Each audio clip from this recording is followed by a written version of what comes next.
Here we go. You really think you have a chance against us, Mr. Cowboy? Hey, motherfucker. What do you like to do? Oh, I don't know. Play chess. Screw. Well, let's play chess. They give off to Jonathan Taylor. Jump cutting his way close to the goal line. He's in there. Touchdown. I-N-D-Y. Jonathan Taylor. Wheeler finds Quan from the logo. Here's Halliburton into the front court. Mishandled it, but gets a shot. Hits it. Hits it. John, I have never been better to be on the air with you here in Indianapolis, a place where so many of my dreams have come true. The Ride with JMV on 93.5 and 107.5. The Fan. I am very happy you're here. Let's do 3 hours and see where we are coming up at the end of this show.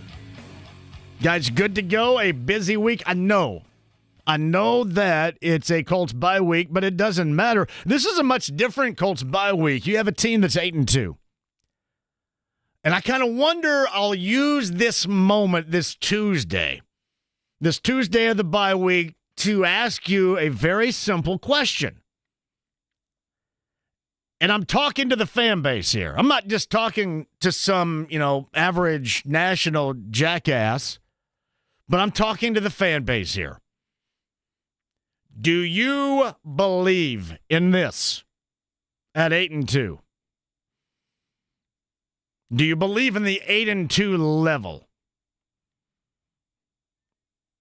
Do you believe in the legitimacy? And you're going to say, man, that sounds strange. Why are you asking that? And the reason why I am is because you have a bye week and then you go to Kansas City. And I think most people out there think that they're going to roll to the toilet and have to play in that crap hole. And that's where the wheels start to fall off, or even better yet, going 1-1 in the last 2 weeks.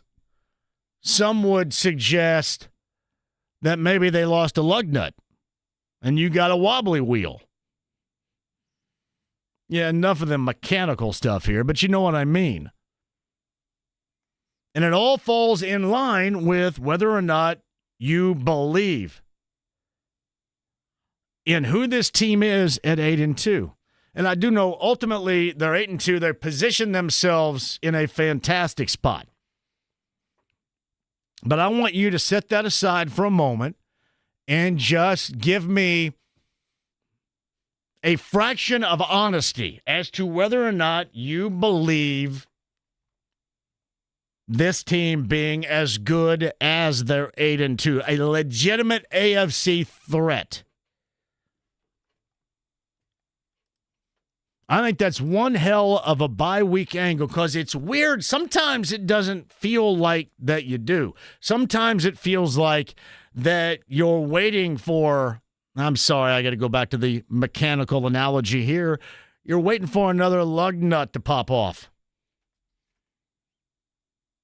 And for that wheel to become a little bit more wobbly. Eddie Garrison just told me about a situation with a car, so my head's all clogged up with mechanical stuff right now. Thanks a lot, Eddie. But that's kind of how it feels sitting here. I'm not suggesting that's how I feel because as I think anybody has said, and this all kind of started with the quote of Bill Parcells, I mean, you're 8-2, you're 8-2. All right? That's the way that it is. You look at it, that's where you are in the standings. And that's that. Now you have problems with winning in overtime over a now 3-6 Atlanta Falcons team on the road in Berlin, where everybody nationally saying, hey, and really they do the same stuff with IU. And we'll get to that coming up in a minute too. But everybody's saying, you know what? Last 2 weeks you saw Pittsburgh. Let's go back here. You saw Pittsburgh get de-pantsed by a Packers team on Sunday Night Football in the second half, and then run roughshod all over the quarterback and the offensive line a week later, and then get de-pantsed again in L.A. this past weekend. Meantime, Green Bay, that originally de-pantsed the Steelers, looked like Green Bay did last night offensively. It was an absolute mess. Oh, yeah, by the way, too, Green Bay also looked like that, certainly if not worse, against Carolina. So it's like the old game show to tell the truth. Will the real Colts team please stand up? I think it's a hell of a time to talk about this during the bye week. Because I am curious where you sit. I am curious how you feel. And believe me, this is not foreign territory. This is something we've gone through because we just went through the same damn thing with the Pacers last year. We always found ourselves trying to legitimize, trying to prove that what we have witnessed, there's nothing phony, nothing fraudulent about it. It's real. And we did that oftentimes with the Pacers because, as you remember, that Pacer team that started the season a year ago that was an absolute mess, not 1-9, but an absolute mess, didn't turn out to be that way. But it was constant trying to prove. I mean, I don't so much care about what anybody says nationally, because we like to make fun of that because those nerds don't know what they're talking about around here. They don't care. They only care what happens in New York, bigger markets. They're going to run the numbers. They're going to flex on the numbers. That's all they care about. They don't care about what happens here. You guys care about what happens here. Thus, that's why we talk about what is happening around here. Are you buying it? Are you buying Daniel Jones? You buying this offense because of Daniel Jones? I think everybody has pretty much soaking up that of Jonathan Taylor, and that is what is so ridiculous about this entire MVP thing. So it is the ultimate cop-out because we all know what's going to happen. A quarterback's going to win the MVP, and Jonathan Taylor is going to win the Offensive Player of the Year. I got news for you. The Offensive Player of the Year should be the MVP. It's just another way that you cop out. Just give the most valuable player in the league so far, and this is not rocket science, is Jonathan Taylor. He's presented it to you in such a fashion where it should be unmistakable. Thus, we're still going to have all these debates on, whether or not he's Offensive Player of the Year, and that's still good. Say it's great, but come on. MVP, Offensive Player of the Year, says, man, he ran up a bunch of numbers. MVP suggests that, well, this is the reason why this team is who it is. This is the best player in the NFL this year. And I'm sorry, I think there's a difference there. Nobody's going to say that out loud except for us, but I think that there's a difference there. It's weird when you do as much as he has done so far. Like I mentioned this yesterday, pulling off that game in which he pulled off on Sunday in Berlin, when you go for 244 on 32 carries and score 3 times, I mean, that's an oh wow right there. That's not, he averaged about $120 every week, and mind you, that was coming off. He does 244 after coming off a week where he went for 45. And we all kind of went, hey, where is he? Where is he here? And I think everybody kind of blamed the whole offensive situation and blamed Shane Steichen. But hey, where is he? 45 yards?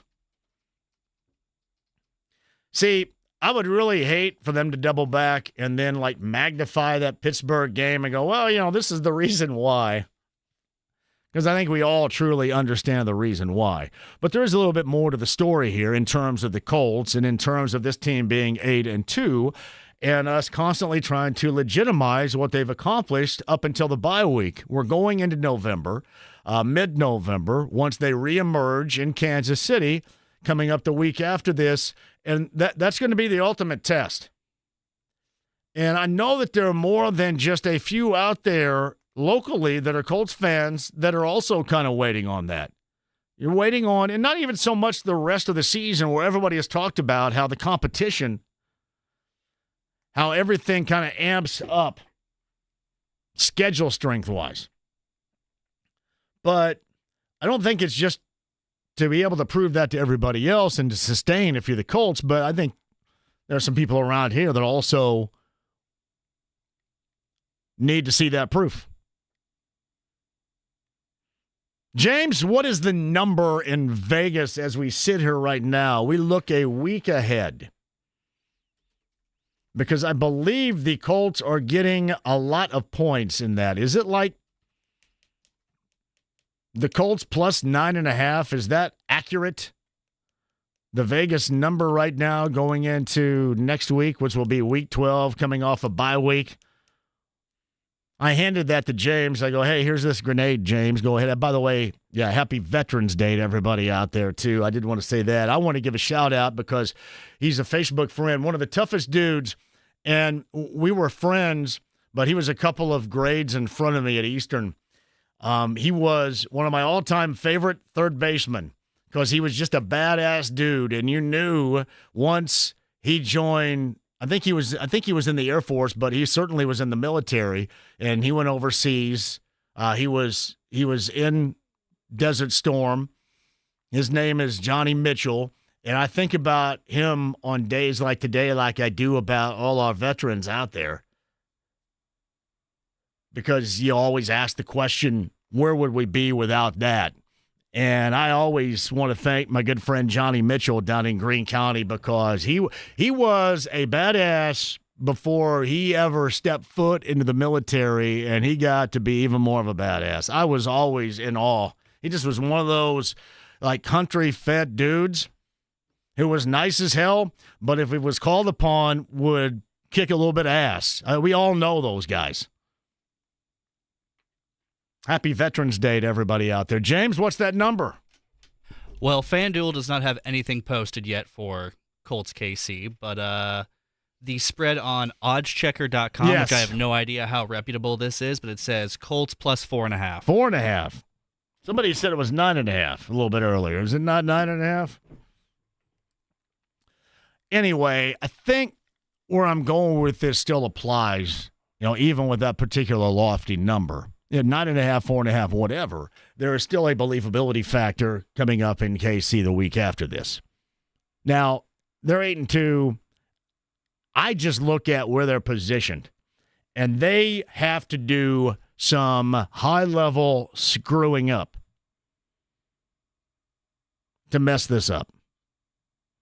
Really, considering the division and who Jacksonville is now, Houston, who they are, to not win this division for the first time since 2014, you would have to massively blank things up here. Massively. And I just don't think they're at all that kind of team. Now, granted, you're going to say, well, you're biased because you're from the market. The only way that I'm biased in this is because I'm on the side of those around here that are certainly fans that deserve it. You deserve it.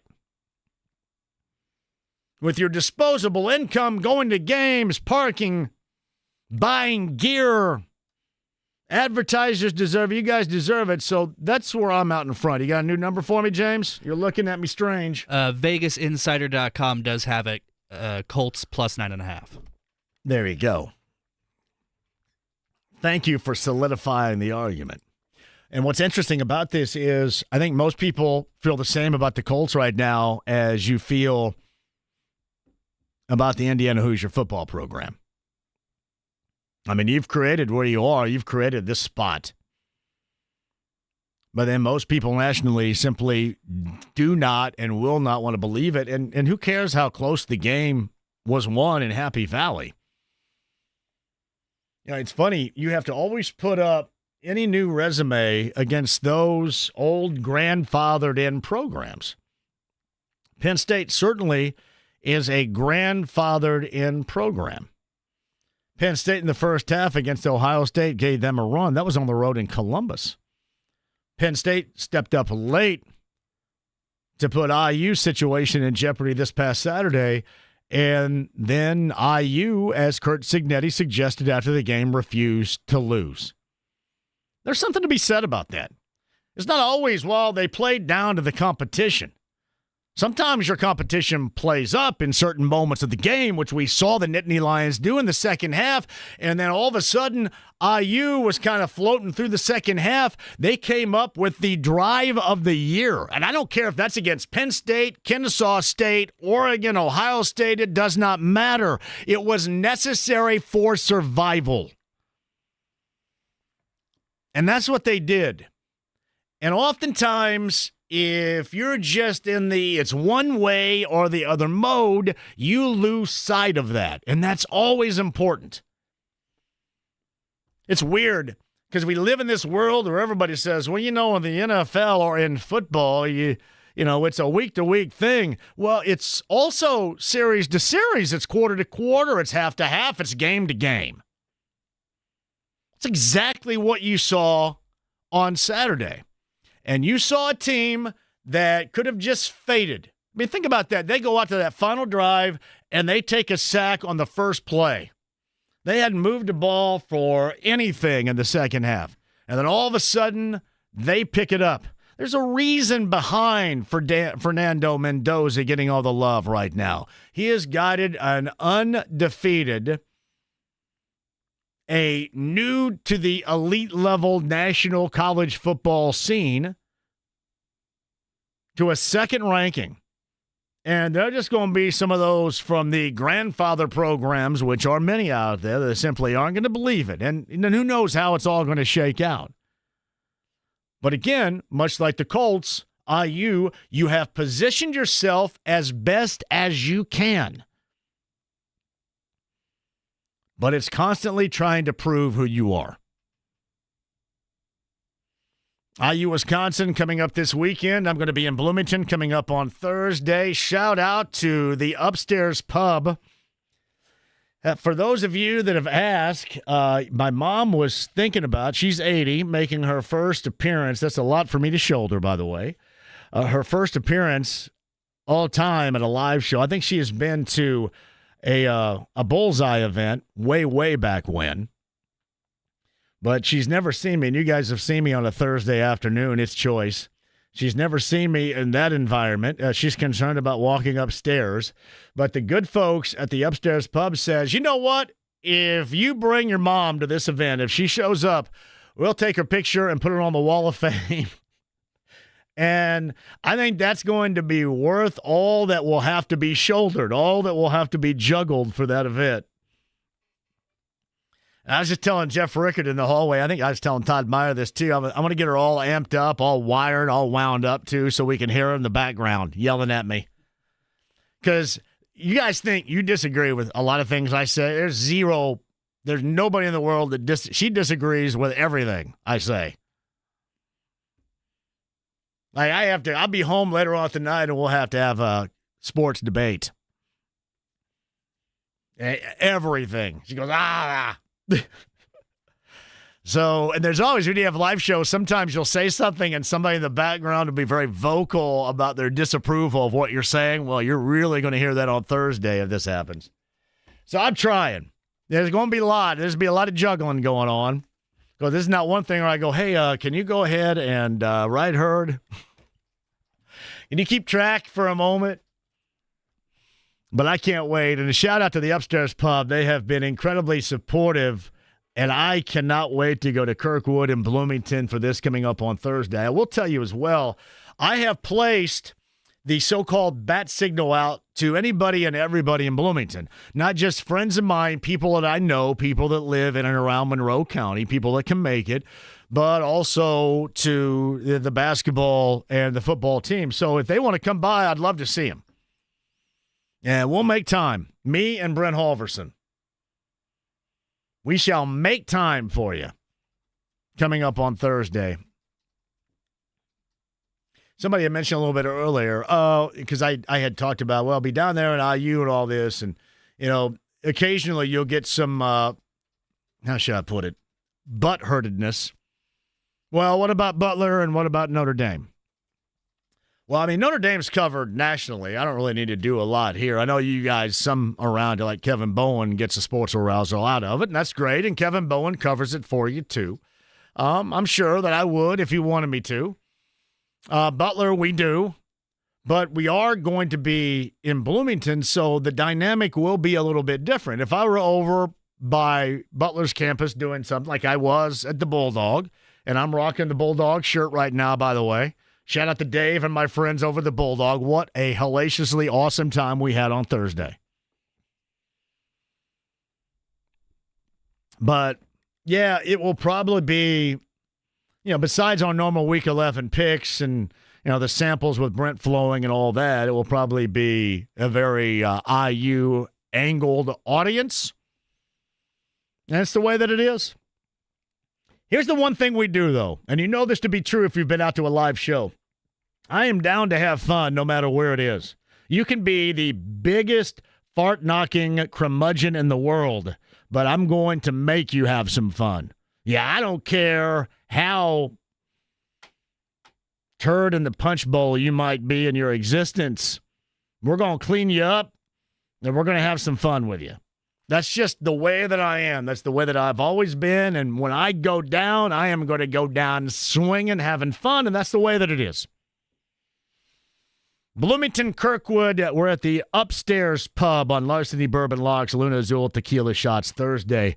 Did I hear some good news regarding the Pacers in Salt Lake City coming up later on tonight?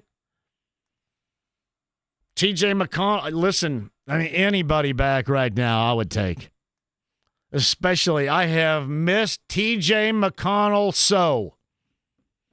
And it may not ultimately be, starting 1-9 is tough. It may not ultimately make a huge difference, but hopefully it does. Pacers and Utah coming up later on tonight. I mentioned Matt Surface is going to join us coming up at the top of the 4 o'clock hour. I have left you a wide berth for conversation over the course of the show because we had some stuff going on yesterday and you missed a lot. So I want to go ahead and work everybody in at 239-1070 coming up a little bit later on. The text line is open at 317-239-1070 as well. You're hitting me up there. The stream, the app, HD Radio. Shout out to Andy Bell of Erasure, one half of Erasure, along with Vince Clark and Town James later on tonight. The Murat Egyptian Room. If you like the new wave sounds of Erasure, you will love this later on tonight. There's still time to get those tickets. The Murat Egyptian Room for Andy Bell of Erasure later on tonight. If you love the JMV takeover the 1980s, you will love this, I promise, coming up later on this evening. The stream, the app, HD Radio, AAA Membership Lounge via YouTube Live, and a lot more to get to coming up on the other side. 93.5 and 107.5 The Fan.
All day, or are you going to buy something? I'm gonna stare all day. 93.5 and 107.5. The Fan.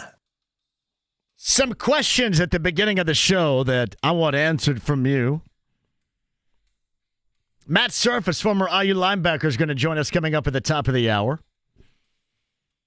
I got time for you at 239-1070. The text line is open and working right now at 317-239-1070. Happy 25th anniversary. You've heard both of their voices on this show before. We have been to their place for what was an incredible, I believe I actually passed out there because of the heat, not because of anything else, Backyard Bourbon broadcast.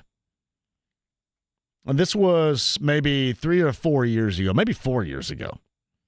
But happy 25th anniversary to J-Law and Susie. Big contributors, listeners, friends of this show, friends of the JMV Takeover every Saturday night. And it was because of the heat, all right? It was the heat. It was heat-related. I mean, hell, I weighed 80 pounds more. Happy anniversary, J-Law and Susie. I just saw that a little bit earlier, too. Hey, some of your answers, Matt Surface, as I mentioned at the top of the hour, but on the Andy Moore Automotive Group hotline, even in a Colts bye week, he's wrapped up in a lot of different things going on because we're stretch running here in the high school football season, going into the regionals, not too far away from the finals. You got college football going on, college basketball. I mean, hell, I think he did play-by-play this morning for IU Indy. His name is Greg Rakestraw. Hello, Greg. Hello, friend. How are you? How many points did IU Indy put up this morning? 121. All right. Only 48 points in the first half. They fixed that by scoring 73 in the last 20 minutes. How much did IU Columbus put up? Or Purdue Columbus, IU whatever Columbus it is. put up 79, and they were actually, let's see here, 42-point game. So they were 14 points closer than they were a year ago when they opened up their slate with a 100-44 loss against the IU Indy Champions. So does IU Indy play defense? They play a lot of defense. They force 36 turnovers. So IU Indy plays. Wait a minute, who plays for IU Columbus? They turn it over 36 times? IU Indy presses the entire game. Lord have mercy. They play the Loyola Marymount style. They play the Grinnell style. Their opener against Ohio State was 118-102. Actually scored more against Ohio State than against Long Island last Thursday and against Butler on Saturday. Put this in perspective, the 80 points they scored against Butler is the fewest points they have scored all year. I think the backstory here is Ben Hallett is the new coach of the Jaguars. He was at Division II West Liberty, where his record was 217-37 the last 8 seasons, and this is a style that his mentor is a guy named Jim Crutchfeld that went from West Liberty to Nova Southeastern, which is also Division II down in Florida, and they have won multiple national championships. This would be a shooter's dream scenario. I don't have the box score in front of me.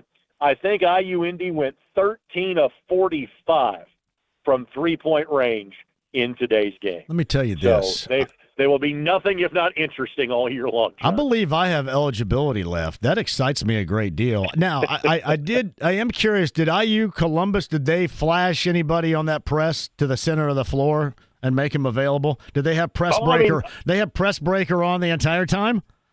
Again, IU Columbus had 79 points. It wasn't like they didn't do anything. Can you imagine? Hey, if you only turn it over 26 times, you score 100. IU Columbus was up 24-19 at one point in time in the first half. Whoa! And frankly, it was a 10-point game at halftime. So it wasn't like it was that much of a disparity. But again, IU Indy plays at such a pace that it is going to wear you down, especially as a non-Division I team. We'll kind of see how this plays out. Jags play what I would call similar competition the next couple of weeks. Like their next batch of games is Eastern Michigan, Charleston Southern, Alabama, A&M, Air Force, and Morehead State. Yeah. That's the next couple of weeks before you get into conference play. So, again, we'll see how this works. You have seen teams do this in the past. The obvious Division I comparison is Loyola Marymount. And Lord knows how much fun that was for us to watch when we were growing up, seeing what that team put together. And that's That's the style of play that IU Indy is trying to imitate now. Greg, do they have a time in which they want to get a shot off on every possession? I'm not sure that there is a 10-second rule, so to speak. I think it is the ultimate, hey, we're either taking a shot at the rim, above the rim, in the lane, or we're taking a three. There is no such thing as a long-range two unless you kind of have to take one. One of the more unique stories on the IU Indy team, there's no definitive point guard, but they kind of play through a point forward or a post. Yeah. His name is Finley Woodward. He is 6'7". He is from Bristol, England. And coming into today's game, he had 20 assists the first 3 games of the season. He was top 5 in the country in assists coming into today's game. Now, he's more of a scorer today. Like, he took him an 18-footer on the shot because basically they had 2 seconds on the shot clock left to go. But it is basically he is the post. They play out of him. 4 other guys cut, move, or stand in the corner and wait to fire a three. But again, I'll do the math. They attempted 45 threes in 40 minutes of basketball. Man. So again, that is firing at least 1 3 every minute. And that, frankly, is going to be the norm for this basketball. I don't know who has more of a substantial sports arousal, me or Luke Basso, because we're spending so much time talking about this right now. Well, I was going to plan to have Ben on the show Thursday or Friday. I'm filling in for Jake this week. But if you would like to have him on the show, I'll defer to you. No, you go ahead. Can pitch your services. I will. I will at some point, though. But, yeah, you can go ahead. If dudes from the G League can get Division I eligibility, I think 55-year-old skinny dudes can get eligibility these days, too. I was going to say the same damn thing because I didn't play at Indiana State, so why can't I go ahead and play now? I have eligibility. What kind of NIL deal would I get? Well, I mean, given your sponsors, you might have the best NIL deal on the team. You might be the only guy that would have you like weight loss supplements, other supplements. We can go back to days we tried to land you a hearing aid sponsor. You wouldn't wear them. We can try to bring those back if we wanted to as well. It's like Greg Rakestraw on the Eddie Moore Automotive Group hotline right there. We're into the regional round here. Here's one thing that stands out to me. I'm impressed with the work Decatur Central has done because of the success movement. They go up a class, and to get to this point, I think in the season where they are at 9-2, and I know they get Brownsburg, who's 11-0. That's going to be tough, a very tough call. But I'm very impressed what they've accomplished this season, Greg.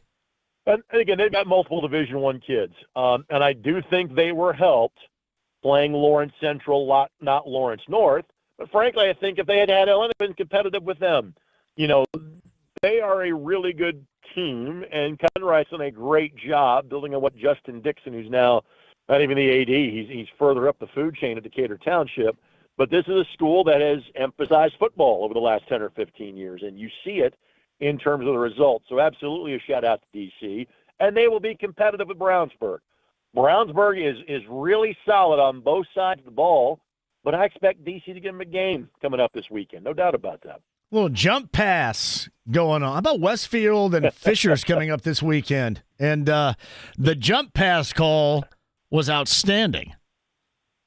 John, and I'm blanking on the third down play. But first of all, that's 2 weeks in a row where my game on TV has come down to the final snap of the game in terms of determining a winner. But their 4 plays in overtime were and again, there's other examples of it, but the best one I can come up with is the longest yard. When Adam Sandler's character is saying, I don't like this play, and then the ball is snapped to the running back instead, that's the play that Westfield ran on down 1 and down 2. And then, I'm blanking on what down 3 was. Down 4 was the Tebow play, was the jump pass. So, again, to acknowledge not just running that play, the option was kick a field goal, go to a second overtime, or go for it and win or lose the game, and Westfield pulled that off on that play. Josh Miracle does a tremendous job at Westfield, and that game, frankly, was kind of indicative of what we saw in other matchups, too, that it was really difficult to beat a team a second time because Westfield got beat by 24 in Week 2 by Carmel.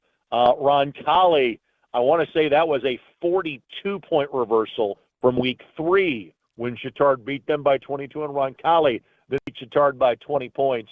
Yorktown, after Pendleton Heights beat them in a close game, Yorktown won that sectional to play Roncalli in terms of 4A. So we saw that a lot. This was the week that had the most surprises so far, and the thing that held true was that beat a team the first time, it was difficult to beat them the second time around. I don't know who's more disappointed here, Kevin Wright or me, with your reference of the longest yard not being the Burt Reynolds 1974 classic, Greg. Burt Reynolds was in the other movie, too. He counts as both references, John. Hey, now, East Central, common theme where they are at 9-2, but the not-so-common theme here is just running roughshod. And I know you had a great one against Cathedral with New Pal, but New Pal 11-0 on the road at East Central at 9-2. There's one to look out for on Friday, too. Correct. And again, to East Central's credit, they have tried to bulk up their schedule as best they can. They finished the year at Roncalli.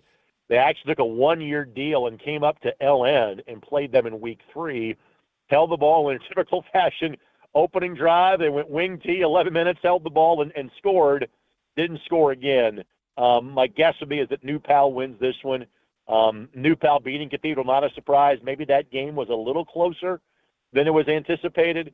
And if there is a team in 5A left that can match the physicality of New Pal, maybe it's East Central, but I still think the Dragons will pull off a victory down in St. Leon on Friday night. Greg Rakestraw is on the Andy Moore Automotive Group hotline. The incredible decision-making and good fortune of the Lauk presence clearly runs off throughout all sports programs at Roncalli, does it not? Football program, volleyball program, it is all good.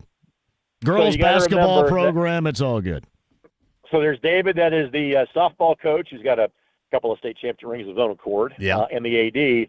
Then there's Brian, that's on the coaching staff at Roncalli, who I went to college with. Brian was a year behind me at UIndy. And he came down to the UIndy coaches show that we did end of October. And it was great to catch up with him, and he was kind of talking about, because I had Chittard on Friday nights. We're talking about the game, and I'm not foolish enough to say that I don't think you can beat them, but I knew it was going to be a difficult task for them. So I made sure to send him a text on Friday night. I say, good for you for dealing with those jackasses that didn't think you could beat them. And I said, by the way, I'd be one of those jackasses. And he sent me a very nice text back about that. So I'm always happy for my Roncalli guys. I spent 4 years as the voice of the then Rebels. I have a football state championship ring from my days of doing that. They won it twice in my 4 years, so there's always a soft spot in my heart for Roncalli. I got a lot of Chittard friends and family at this point, given where I live. I know everybody on both sides. Surprised that Roncalli won. Very surprised that they won as handily as they did last Friday night. Hey, how was the post-game show with Rick Venturi? It had to be outstanding. Oh, it was easy money, John. Yes. I would let him answer somebody's question. I would, check my Twitter for 3 minutes and come back, and we were in good shape. Did he read it? Did he read it in the advertisements? You should have had him do that too. No, I know. Again, that's just like the preseason. I let him explain the play, and I tell you why you should get your tires from insert store here. Sure. Honestly, because of not surprisingly being in Europe, having some technical difficulties, we had no post-game audio. There was no sound from Shane Steichen, Daniel Jones, Jonathan Taylor, et cetera. So for all the weeks for that to happen, having Rick Venturi as your analyst was probably the way to go. Also, because the game went to overtime, we had a little less time. So Rick and I actually had about 2 hours and 20 minutes compared to 3 hours or 2:45 we would normally have. So I think there was literally one segment of just Rick and me, and everything else we at least had phone calls. There were actually a couple of phone callers on hold at the end that we did not have time to get to when the clock struck 3:30. Greg, we got to run, but Sarah has just sent me this. Don't forget to talk about smaller schools like 2A Eastbrook and Adams Central. So we better give them some love in the close here. Adams Central has a chance to go back-to-back in 2A, but since you referenced smaller schools, one of my favorite events of the year is the Small College Super Bowl that I have on Saturday. So I'll be on the call for a 5th consecutive year of the Monon Bell Classic. There you go, buddy. 131, Wabash and DePaul. Both teams had narrow losses to John Carroll earlier this year, but both teams think they are strong enough at 8-1 that the winner of the game likely gets a Division III playoff berth. So no conference championship on the line with this one, but likely it is win and in for either team. Last time that this game was played in Crawfordsville 2 years ago, it was the first time the game went to overtime in the history of the game. So be sure you're on ISC Sports Network and our various social media outlets or at a watch party near you. Saturday, 1 o'clock is when coverage starts from Little Giant Stadium. Give TJ Williams, the freshman, a shout-out, too, for Wabash. Good kid, great family, and I like kicking the crap out of his dad in hoops. So give him some love, okay? I'll pass along both your support and condolences simultaneously. Yeah, brother. I appreciate you, man. See you later on this week, Greg. Yes, sir. So Greg Rakestraw, the Andy Moore Automotive Group hotline. Matt Surface, top of the hour, the former IU linebacker. The approach, Wisconsin this weekend, and just how meaningful all that was this past Saturday as well. That's with our good friend Matt Surface, top of the hour. Big deal indeed with Matt. Rest of the way, it's you and I. We got plenty of time to talk at 239-1070. Don't go anywhere. 93.5, 107.5 The Fan.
You just said 93.5 and 107.5. The Fan.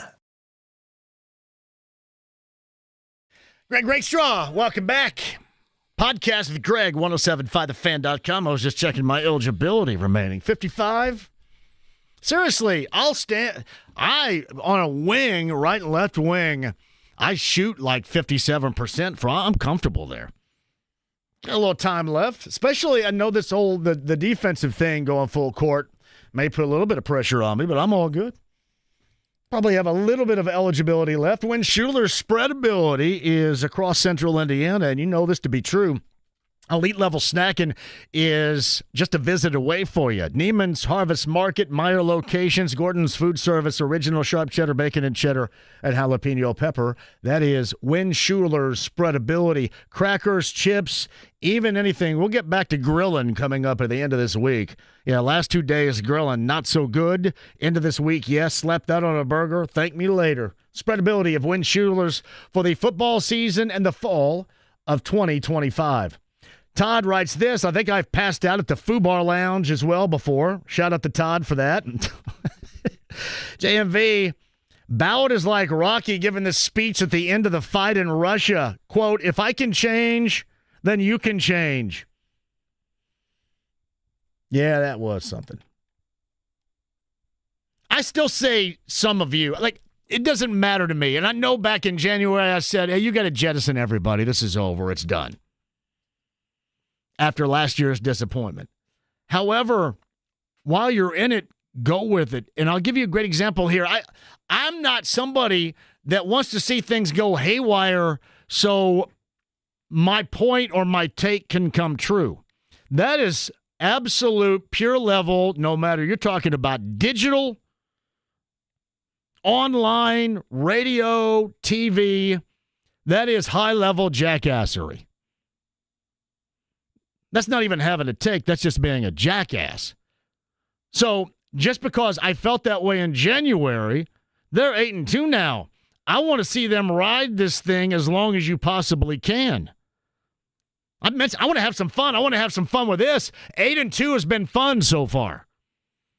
So because I may not have believed in Chris Ballard for the prior 8 years doesn't mean I want to see them fall flat the rest of the way because my take will come true. Well, that's stupid. Listen, I may be not very bright, but and maybe sometimes it for different reasons a jackass. Not in this case here. That's craziness. Hey, other side, you and I, too. I've got plenty of time for you. Matt Surface as well. IU, second ranked in the nation. IU, Wisconsin this weekend. IU, a come from behind. I don't want to say improbable because that's what they have done, been successful now the past 2 years. But the game at Penn State, we'll go over that with the former linebacker, Matt Surface. That and more coming up on the other side. Stuff to give away as well. So the stream, the app, HD Radio, AAA Membership Lounge via YouTube Live. And are you a believer? We knew that coming up at the 4 o'clock hour with 93.5 and 107.5 The Fan.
Goes on, yeah, and the beat goes on. 93.5 and 107.5, The Fan.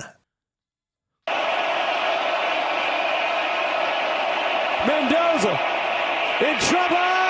It's out. Touchdown! Wow! A miracle play. Unbelievable. Giving rise and drove it out. Was the left foot the first one to touch?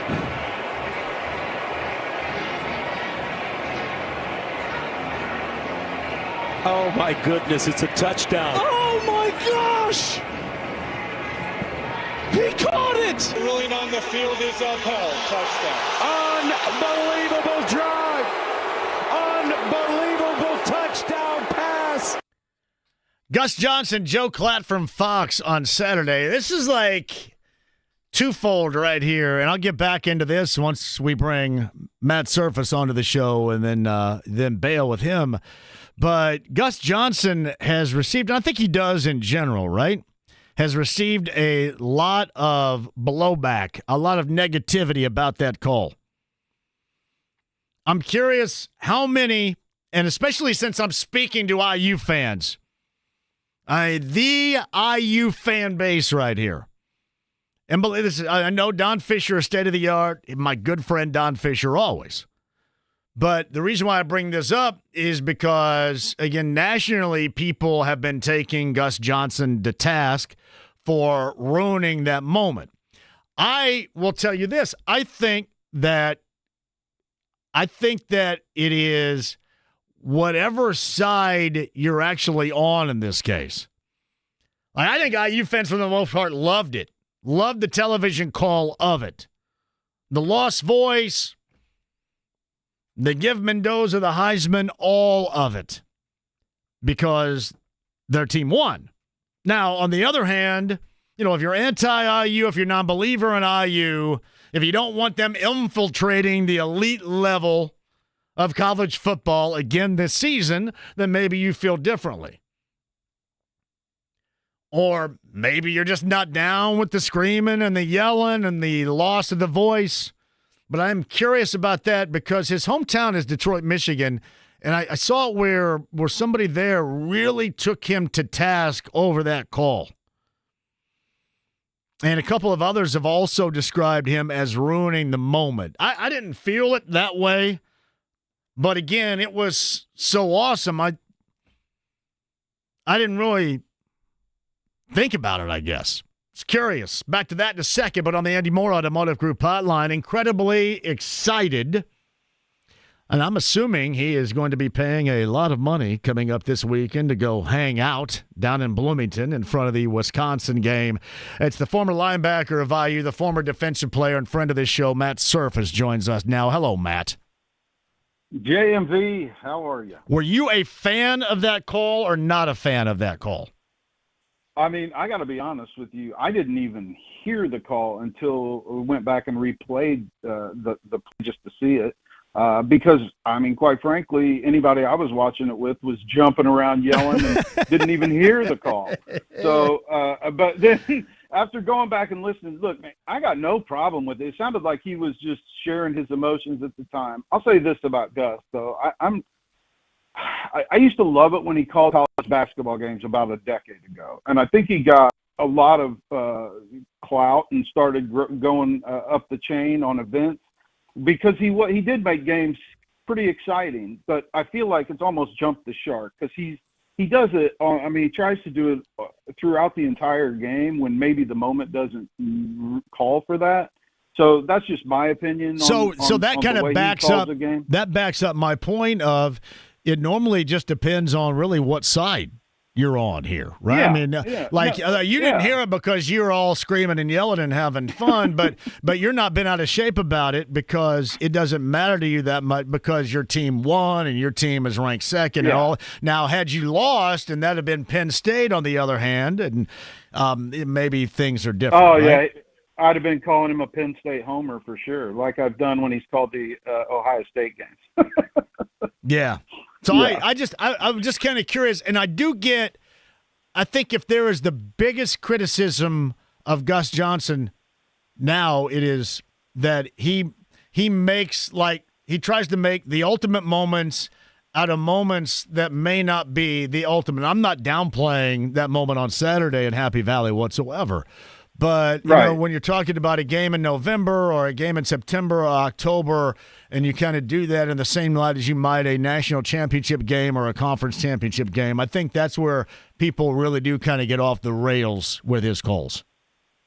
I totally agree. I think that, you know, a first down in the middle of the third quarter doesn't, you know, need to have all the exuberance that sometimes it brings from his call. But at the same time, again, I mean, I've never really had a problem with him because I like the way that he used to make things exciting, I guess, at times. But as we've gotten along here, it almost has jumped the shark. I will tell you this, that IU fans, I could have, like, made fart sounds in my armpit calling that play. And I think you go, oh, my God, that was the greatest fart sound call of a touchdown I've ever heard in my life. Oh, my God. No, I think they would love it. doubt. Yes, it would not have mattered. I think so, too, but most of us would have had to rewind to hear it because, again, there was too much celebrating going on. Hey, Matt, you know this to be true because you played there and you follow sports. Normally in an extra special elite season, you rescue a game in that nature and that fashion as IU did on Saturday. No matter the level of competition, normally you go through a spot like that, you rescue it, and that really kind of punctuates, in this case, what is going to be an even more special season on the inbound. You kind of feel that way? I totally feel that way. And, I mean, that is I think it's the most difficult place to play in the Big Ten. I mean, Kinnick is tough. The Big House is huge, but I find Penn State to be the toughest place to play because of the way everything's set up with different tiers. So it feels like that 100,000 is on top of you. And so for IU to put that drive together at the end when, quite frankly, they were struggling most of the game in terms of sustaining drives, it was in that environment was just outstanding. And say what you will about Penn State, and they've lost some terrible games, or at least games they should have won for sure. They have some NFL talent on that defense in particular, and it was a good road win in that environment from the standpoint of it was a passing test, and I think it tested their mettle. They're not front runners. They can come from behind and win. And I think that just gives a boost to the confidence if and when they get in that situation in the future. Yeah. I just one of those things where in an extra special season that just happened. And Matt, they had to dig. I mean, you look at that first play, that final drive first play, they take a sack. Their offense had gone nowhere fast in the second half. I mean, that took – I don't care who you're playing, but especially in that stadium at Beaver Stadium, the fan base was still there. They were all wound up, finally seeing something decent this season. There was a lot you had to play against. I think it's more in a lot of these circumstances, Matt, about the moment, maybe a drive, a series, a quarter, a half, than it is telling the story about how the season has gone for the Nittany Lions. Yeah. No, I totally agree. And, I mean, to think about, like you said, the sack, right? And then they come back, and Mendoza from that point on just was pinpoint. I mean, they've talked a lot, obviously, about the amazing catch at the end for the touchdown, but then also that incredible throw and catch to Becker to get him down there. But even before that, the throw that he threaded the needle on inside that zone coverage to Cooper for a big first down at midfield, that was huge as well. I mean, and those are balls that, I mean, were just flat on the money and exactly where they had to be. If you miss on any of those three passes by, a foot, then you are looking at either an interception or at least the drive that's not probably continuing.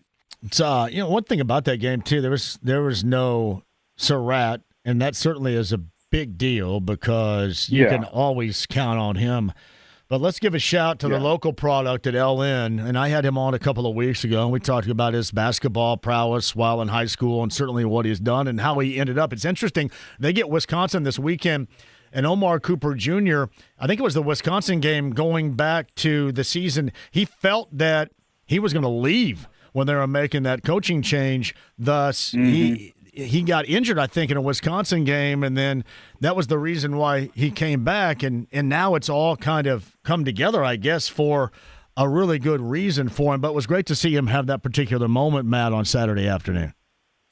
Well, it was. I mean, I think he's had obviously a phenomenal season, right? But, I mean, you're right. To have that big moment and to demonstrate that just this athleticism and awareness to lift his right foot up just enough to get the left one down first. I mean, just an incredible play, and you got to feel extremely happy for a local product like Omar Cooper that, as you said, had contemplated leaving. And I think that certainly with Surratt out, what hurt the most is what I really appreciated about Cooper and Surratt when they're on the same side and they throw that real quick wide receiver screen, basically with either Cooper or Surratt blocking for the other. That was essentially almost taken away on Saturday, and I mean that's why Cooper had 6 catches with only 32 yards because that was taken away. So. For them to be able to, obviously Becker to step up and make this happen throughout the game was huge, and it just kind of underscores that how important it is to have those guys out there fully healthy, and look forward to Surratt returning soon. It is Matt Surface, the former Hoosier on the Andy Moore Automotive Group hotline. So mutual friend of ours, Greg Blanc, says he needs tickets on Saturday. Can you help a guy out? You'd have to hit me up a little bit earlier than the week of, probably. So are you staying down this? Games too. Are you staying down this weekend?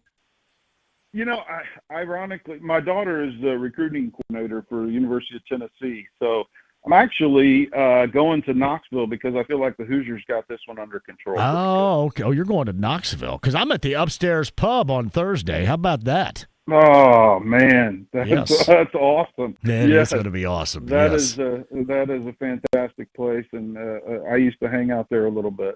Were you? God, it was. I remember. I go all the way back to when the Upstairs was connected to Hooligans. And I used to have to go use their, because you either had to go to the Trough at Hooligans or they had a single John at the Upstairs. So I always got stage fright at the Trough, and I had to go to the single John. I can appreciate that. They still got those troughs over at Memorial Stadium, though. Which, yeah, they do. They still got the Trough. The Trough. I mean, you've got to be, and I feel like I'm a very secure individual. It's just in those situations, I don't know what it's all about, but yeah. I'm sorry. Yes, that's okay. It's Matt Surface with us. So Fernando Mendoza, the touchdown pass, that was the game winner. We know about his Heisman credentials this season. I think something that goes incredibly unnoticed about his overall game and what he's accomplished is his threat running the football off of the scramble, because it seems like that nobody defensively is ever really ready for that. It seems like he's got another gear that some of these guys don't particularly believe that he has. I totally agree with you. I mean, he doesn't look the part. Like, just as a linebacker, if I was out there, I wouldn't, I don't care what I've seen on film. When you watch, the first few plays and stuff and see him in person, he doesn't look like the kind of guy that's going to take off running on you. But, man, he can really, like you said, he can throw it into another gear and make things happen. And that was huge in the final drive, obviously picking up a huge gain there after the sack. And, I mean, he's really shown that ability. But not only that, when he does scramble, the ability to throw on the run. And, different arm angles and an awkward throw maybe, but can complete that. And he's just he's really grown into a fantastic quarterback and can utilize his what may be little known around the country, but his ability to run. What's up? Matt Surface with us. Your trade, obviously, on the defensive side. And, once again, we see these guys, and they've had to battle some injuries too. And they've had a number of guys step up. I mean, Fisher, was out. Then he's back and, still playing at a guy you can count on to make plays and be around the football. But, this defense still doing what this defense has done. You expect it to do now. Yeah, I think that no doubt about that. Force a couple of turnovers against Penn State again. And certainly I think that linebacking core, and we talked about this last time I was on, I think that linebacking core is as good as it gets in the country when you look at those three guys. And I love, again, how they play three linebackers most of the time. I think that's huge. And as we trend a little bit more back to teams running football, but you know what? Linebackers can cover the areas you need them to in terms of pass defense. So there's really, in my opinion, I thought as long as you have couple of athletic linebackers, you don't always have to roll in and play nickel just because it's second down and 6. I mean, it just is crazy to me. So I love to see the Hoosiers running that 3 linebacker scheme, and I just feel like they've done a phenomenal job. They're good tacklers, and they always seem to be where they need to be. The one thing I think that, I would have loved to see is put a little more pressure. We've been putting a lot of pressure on the quarterback without having to blitz throughout the season, and that was kind of lacking on Saturday. You don't know if that's a scheme. If they were, I'd have to study the film, but keeping guys in to block and make sure that didn't happen. But I think that defensive front 7 has been phenomenal and really opened up things for guys on the back end to make plays. It's Matt Surface with us. He's on the Andy Moore Automotive Group hotline as well. You look at the running game, which I want to get to in closing, but did you have any idea of Charlie Becker and his status prior to Happy Valley this past Saturday? No. Okay. I would love to say, I knew it all along, but absolutely not. I mean, the first pass he caught, or maybe it was the second pass, it was a big one, that long pass that he caught. It was early in the game, and I was like, oh, okay, great. I mean, I don't know, he caught 6 or 7 passes in the entire year leading up to that game. And, of course, I knew who he was, but I did not know that he had kind of skill level that he demonstrated, again, because, he got himself open, made a lot of plays, had 7 catches for over 100 yards. And again, I can't even stress that catch that he made going up over the defender and then come down with a foot in bounds was absolutely insane to set up the final crazy catch. Well, we're talking about that. If Omar Cooper Jr. doesn't make that game-winning catch, we're talking about Charlie Becker's sideline catch even more right now, for sure. Oh, no question. Yeah, that would be the highlight. But thankfully, we have something else to talk about as well. It's funny in closing here. I mentioned I want to talk about the running game a little bit. Between Hemby and Black, nothing really jumps off the page major.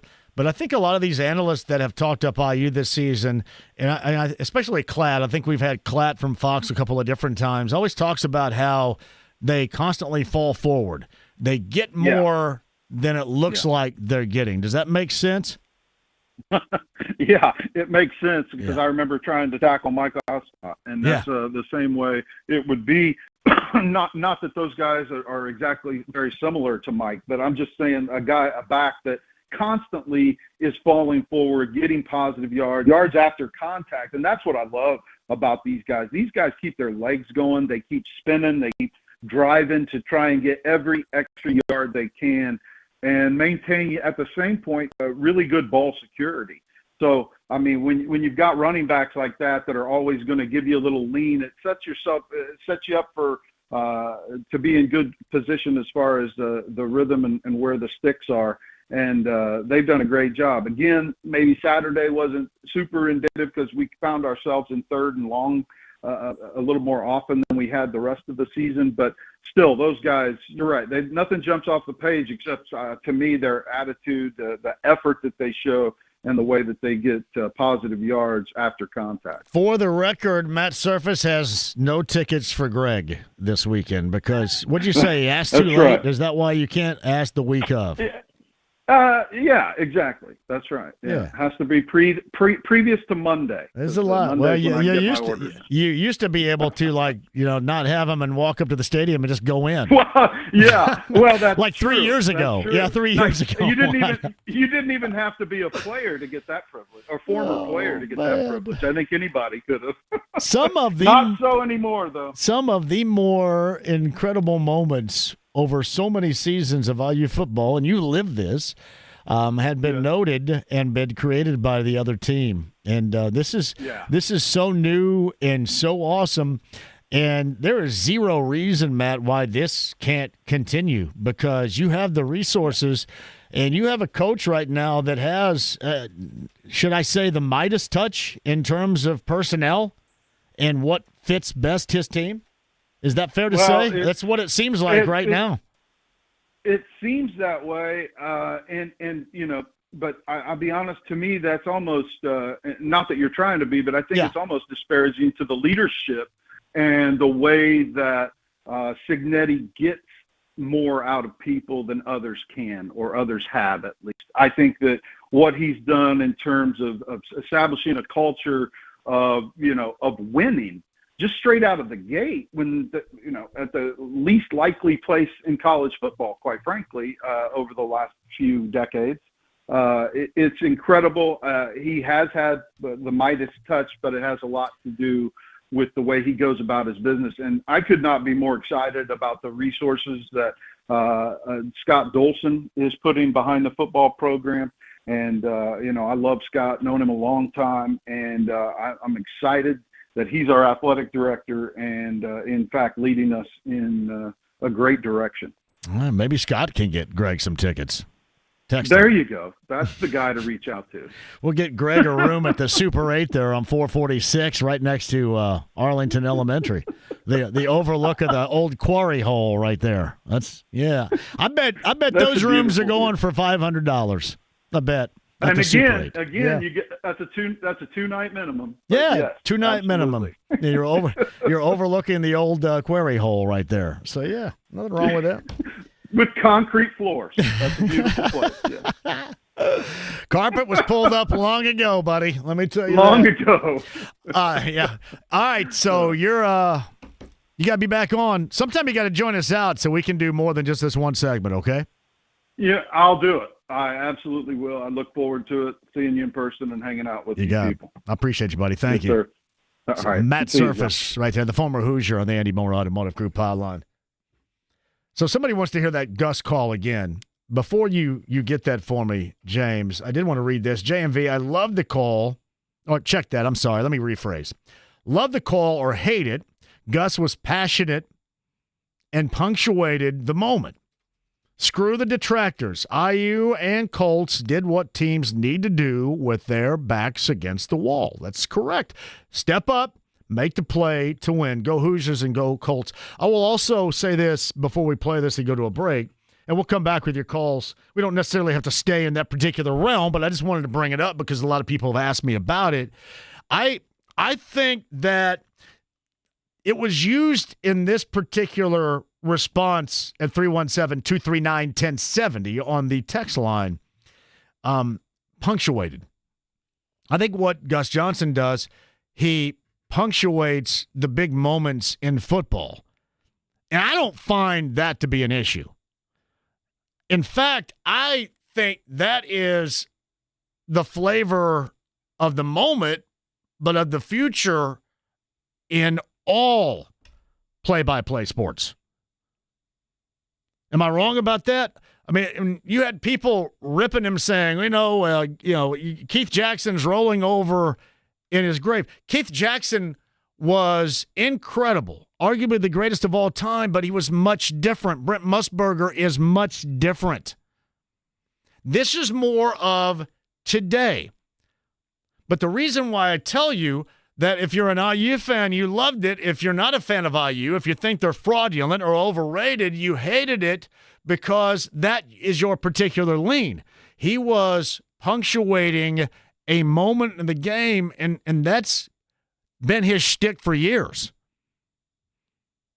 And I think that solidifies thing. You want to play that one more time before the break? I think this was, James, Ralph. This is for Ralph. Can you play that call again? This is courtesy of Fox. Mendoza in trouble. It's out. Touchdown! Wow! Oh, Ron Cooper! Unbelievable! Give him the Heisman Trophy now. Was the left foot the first one to touch?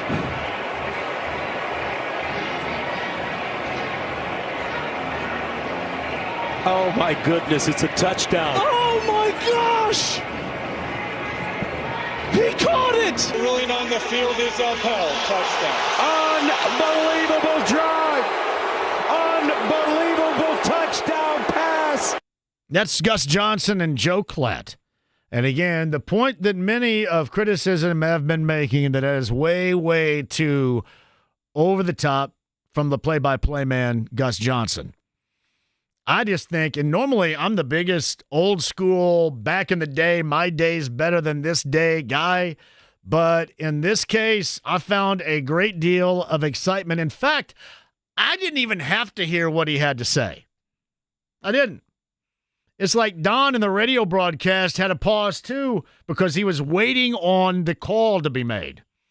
He was waiting on the touchdown signal to be made. I don't have a problem with that. For one, we're watching it. But, man, it's just kind of – I think it amps up the excitement. And, again, I think it basically comes down to whether or not you wanted to see IU get upset or you wanted to see IU win as to how great or how awful you felt the call was. I don't think it ruined a damn thing. Back to that and some of your comments coming up on the other side. 239-1070. I want to double back to my Colts point, whether or not locally you guys buy this team at 8-2. Their big test is going to come in the toilet coming up the week after next. They go to Arrowhead and have to play there. That is going to be the nationwide. People are going to be looking at that as the biggest test. What'd you say? 9.5-point underdogs as of right now. That means, I'll say it in Southern Indiana, Greene County form, ain't nobody believing in it. Back to that on the other side. I know Evan Sherrill's in studio from Cluster Truck. Hey, it's you and I the rest of the way at 239-1070. Would absolutely love to hear from you. Rest of the week is going to be outstanding. Don't go anywhere. The stream, the app, HD Radio, AAA, Membership Lounge via YouTube Live at 93.5 and 107.5 The Fan.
JMV. Remember, mum is the word.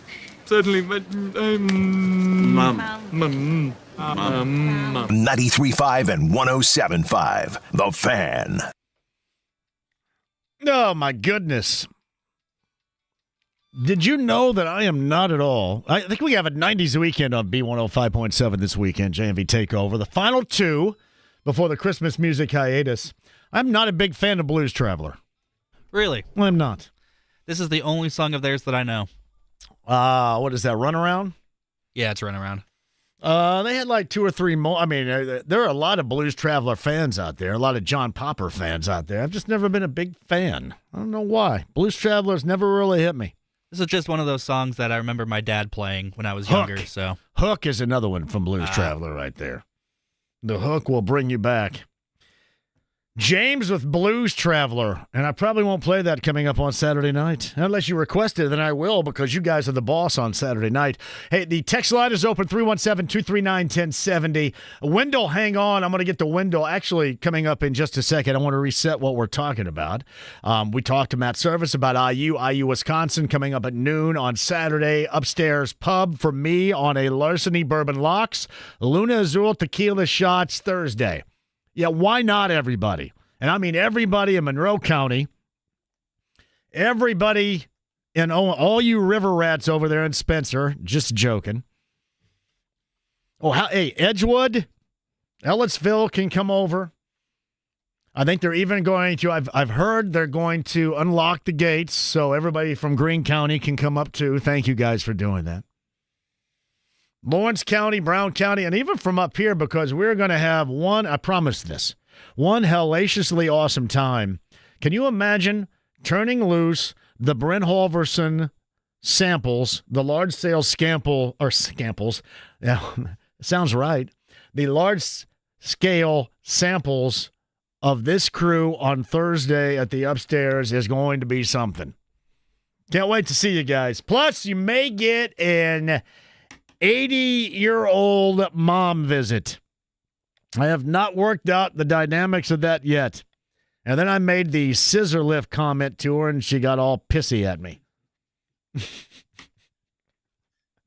I haven't worked out that yet. We can get her a ride. We'll see. I can't wait to be down there, though. That's coming up on Thursday. Larceny Bourbon Locks, Luna Azul, Tequila Shots. It was Gutshot Greg automatically requesting, always being the contrarian, the Blues Traveler reference. Hey, by the way, shout out to Drew Storen, the former major leaguer who's listening. Drew, if you're still listening, I need a text right now because I've got to try the All-Star material. Give me a little shot or two of that All-Star material, man. Well, thank you later for that. In studio, it's Evan Sherrill of Cluster Truck, clustertruck.com. If you're on hold, I'll get back to you in just a second. But we want to work on Evan. What do we got today in the bag, brothers?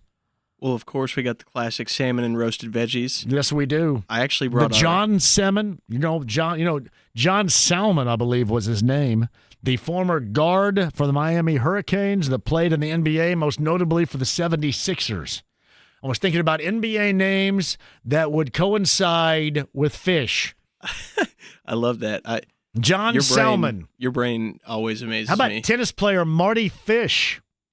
Right? Marty Fish is the tennis player. John Salmon? True? Oh, yeah. Well, Salmons, I guess. Salmons? Yeah, I don't think we pronounced it Salmons. I do know we Marty wanted Fish. To, though. There's a Ball State basketball player last name Fish right now. Oh, is there really? Yeah, Michael Lewis has got a fish going on there. 2-0, play Wisconsin tonight. So you happy? I got to get Michael Lewis on this show sometime. Oh my gosh, I would eat that up. I love Michael Lewis. Yes, James. Got Mike Trout. Mike Trout. Shout that's out. A good one. We used to have Steve Rainbow Trout. That was a Chris Bermanism back in the day. From a left-handed pitcher. Steve Trout. Any other fish related? Eddie Gill, Bluegill. There you go. That's a good one. That's a good one right there. Yeah. Johnny Gill. No, I'm just joking. Is Eddie and Johnny Gill related? Have you ever asked him that? I don't think they are. I have not, no. I don't really ask Eddie too much about his personal life, honestly. I can't believe I've never asked him if he's related to Johnny Gill. Or to have him sing My on the show when he comes on. I've never asked him to do that either. All right, so I have the salmon. Salmon. I was going to say Eddie also earlier got the other salmon dish, Korean barbecue salmon. So. Oh, really? Yeah. Well, I just like mine to stay the same. I don't need the sauces and the bells and the whistles. Just give that to me straight, buddy. Yours does come with our house-made lemon garlic aioli. Oh, cool. And then for James, orange chicken. It's made served on top of our jasmine rice mixed with diced up bell peppers, carrots, and zucchini. It is one of my favorite dishes. Orange chicken. Egg rolls on the side. Look at that, man. Eating good tonight. Yeah. The egg rolls. I feel like it's 1981 right there, and I'm in Bloomington going to the Peach Garden or Lung Chung's. There's people in Bloomington that go, wow, I can't believe he just reached for that. Lung Chung's in the Peach Garden. That's outstanding. I tell you what, Evan, hang out. I do want to get Wendell's call on here before we hit this break and come back to Evan in just a second. Wendell, good afternoon to you. How are you? Thanks for the call. Hey, good. Yeah. Name's it's pronounced Wendell, but anyway. Wendell. I'm sorry, I didn't have the accurate pronunciation guide up here for you, buddy. Yeah, correct, man. My mom would go roll over. Wendell. My mom would, if you got a D and an E and two L's, it's a Dell. I'm stretching that son of a gun out for Wendell right here. Let me tell you. Go ahead. All right. Well, with Gus Johnson's call, I was screaming anyway. I didn't hear it. But when I didn't hear it until I did, like your other caller said, I went back, right, and listened to it. Then I heard it. But it didn't, of course it didn't bother me because I was fired up.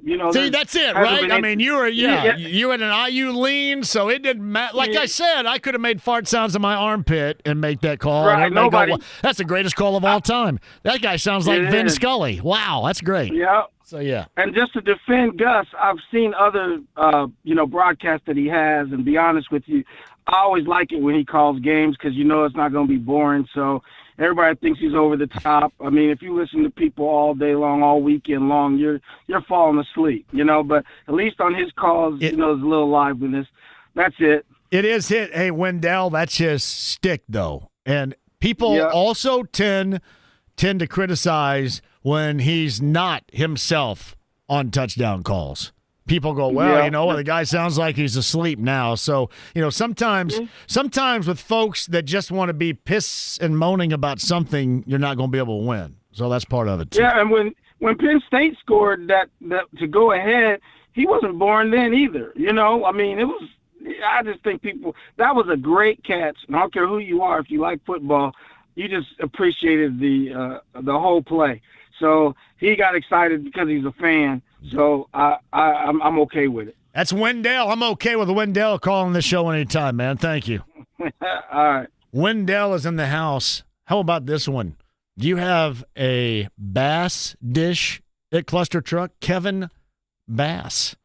Another fish. So yes. Crazy Terry just called in and suggested Catfish Hunter. Catfish Hunter.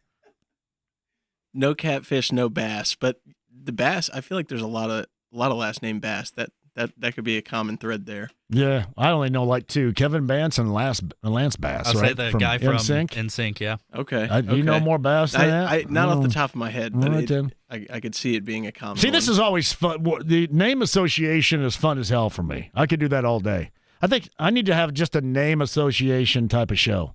They just don't come to me as quick as they come to you. I love that stuff, man. We're rocking the Carhartt over there, too. You must be cold. Carhartt always meant, I never knew this to be true because I had some. I always thought you wear Carhartt to show everybody how hard you work, don't you? That used to be it. So, oh, man, that guy works his ass off. He's got Carhartt on. Carhartt is definitely like, the trendy fashion nowadays. It's more than just the workwear. It is more than like the blue collar workwear nowadays for sure. I do consider. Actually, I'm not even going to say it. I work a white collar job for sure, but I enjoy the Carhartt gear. Yeah, Carhartt is it. That is probably not. Well, that is more of a trendy look that you have than going out and probably working outside, for example. Right. Probably so. This is their Rain Defender jacket. So this one is this one is fire. It actually might be Storm Defender, but I'm the Rain Defender. Great for backpacking, hiking. Yeah. I do take it on that kind of trip, so it's not just like fashion wear, Does anybody got a last name of Grouper? No Shark. Greg Norman, the Shark Norman, that would work. That's a nickname. There you that go. wouldn't Yeah, count. Yeah. I guess Grouper is a surname. I don't know if there's anybody famous for it. No Grouper we know of. Hey, how can people get a hold of Cluster Truck and get a great meal like you have brought in the old brown bag for us, my brother? Yep, clustertruck.com, or you can download our app on the Google Play Store or App Store. It's always free delivery, and our 3 indie kitchens also offer pickup as well. That's beautiful right there. Clustertruck.com. We're glad you're back. You know how much I missed you? So I'll go home tonight and sit for a minute and not eat and then go play hoop, and I'll come back around 11:30 or so and eat the salmon. Sitting in the studio with you is like the highlight of my week. So I miss this quite a bit as well. People are going to say, "Geez, how boring are you, dude? What the hell?" Well, hey, sitting in the studio with JMV and James, that is a great moment in the week. Well, one of these days you got to come out to a live show because that's when things get wild. Yes. Like Thursday in Bloomington at the Upstairs Pub, I would see, especially if my mom is there. And because she'll like cuss me out in the background, and you guys all laugh at that. I won't laugh, but you guys, oh yeah, that's funny. I was thinking about this earlier. We need to bring some Cluster Truck for your mom at some point. No, we do. Yeah. She's big on salmon. She would do whatever the orange thing you have in there too. Not orange roughy. There's orange another chicken. one right there, but orange chicken right there. So yeah, she would do that. But thanks, man. I appreciate that. Live show though. My dad and I went to a live show like several years ago. Maybe at like the Stacked Pickle or something like that. But I need to get to one when you're over at Stacked Pickle. That was years ago. I think so. I know. But I need to get to one when you're out on the east side at that Irish bar over there. The Irish Manley's Irish Mutt. That's Mike Manley. We love Mike Manley at 10th and Shadeland. Yeah, destination location right there. My brother, I appreciate you. Yep. Evan Thank you Sherrill, guys very Cluster much. Truck, clustertruck.com. Make sure you get your order in and enjoy hassle-free dinner tonight. Thanks, Evan. Thanks, guys. We'll do it again next week. That's Evan Sherrill, Cluster Truck, clustertruck.com. Your call's coming up on the other side. Actually, rest of the way, can you believe I have carved out so much space because yesterday I felt compelled. We had, see you later, Evan, Tucker DeVries on the show. And we did a lot of other stuff yesterday that I didn't get to you enough. So I think we need a little back and forth conversation at 239-1070 the rest of the way. Text line is open too, 317-239-1070. AAA Membership Lounge via YouTube Live. If I were you, I wouldn't go anywhere. More to come, 93.5 and 107.5 The Fan.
V. Well, we're waiting.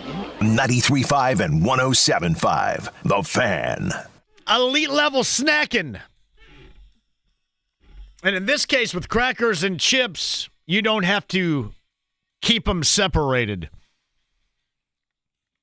You can bring in the Windschuler Spreadability, original bacon and cheddar, sharp cheddar, and jalapeno pepper. Slap that bad boy on a cracker, a chip. No separation involved. Just elite level snacking greatness. Windschuler's, find it. Your favorite Meijer location, Gordon Food Service, and Neiman's Harvest Market. That is in Carmel. Jaguars rookie Travis Hunter, surgery done for the season. And let me say, 29-10 and then gagging up a game in the fourth on the road in Houston this past weekend. It looks more than just like a wide receiver, a multifaceted player's done for the season for them. Really does.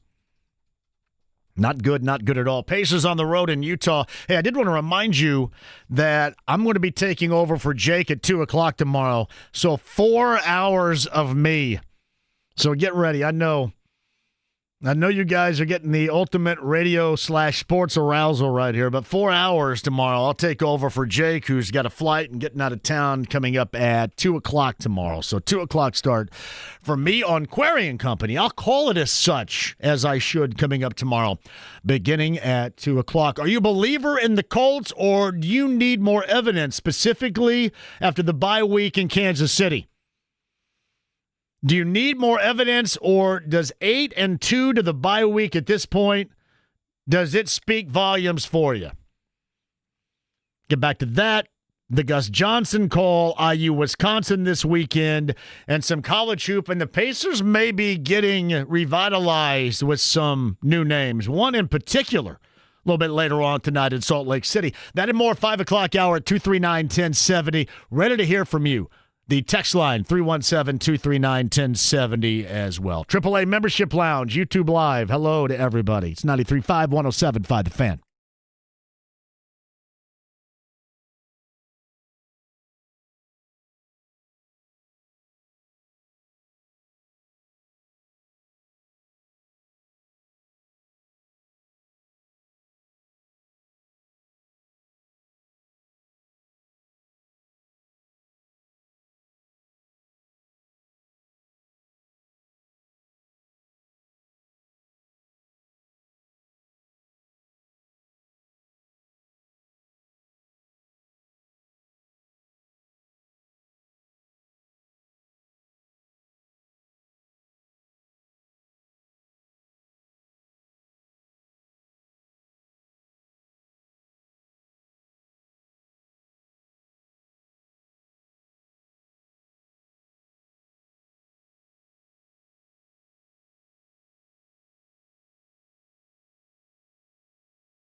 with JMV. What in the wide, wide world of sports is going on here? 93.5 and 107.5. The Fan. Under center, Daniel Jones, great give to Jonathan Taylor. He's well over 100 yards. He adds to his total there, and he gets out. He's at the 30, 35, 40. He's going left sideline. He's got a chance. Look at Pierce. He's at the 20, 10, 5, touchdown! There's the record breaker for Jonathan Taylor, and it puts the Colts on top, 22-17. And that's an all-time record for an already all-time great. Jonathan Taylor now has the most rushing touchdowns in Colts history.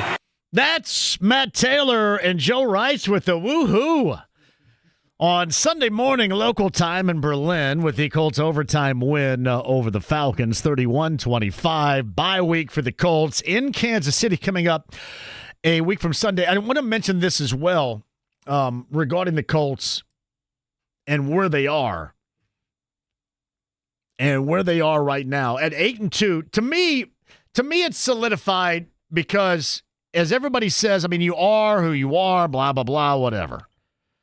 They're 8-2. They put themselves in an incredible position in the AFC, while a lot of other teams, including Buffalo, and certainly those within their own division, Jacksonville and Houston, no pun intended here, because we talked about a variety of fishes, and you guys brought up Stephen First and Animal House. Other teams within their own division flounder. And that's the case right now. Well, they have not. But many have placed a great deal of emphasis, of believability on the Chiefs and the Colts at Arrowhead the 23rd. Are you one of those? Is that just a national thought? Insight, lack thereof, or is that also something you have that is created locally? Are you just kind of waiting for things not to go right? So I've got time, 239-1070, and I'll go over a lot of the layout that I have for you, including that question, over the course of this hour. I did want to mention you got the Pacers in Utah coming up later on tonight. You know, we'll get to the personnel and their availability in a second, but I did want to mention that I am absolutely thrilled to see the 2025-26 City Edition Pacer uniforms. I cannot be the only one that has absolutely fallen in love with this. And I love what they have done here, and I think this is kind of a delicate balance. But you know me. I'm a 3-decade man right here.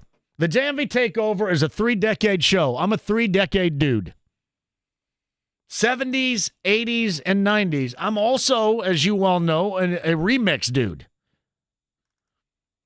So you're going to get a remix, and I love how they put this, a remix of fan favorite uniforms inspired by the iconic styles of the 70s, 80s, and 90s. Not only do I love the city version, but I suggest this be their uniforms forever. I know what you're going to say. Well, it's in a bad season, and you don't want memories of this season. These uniforms are glorious.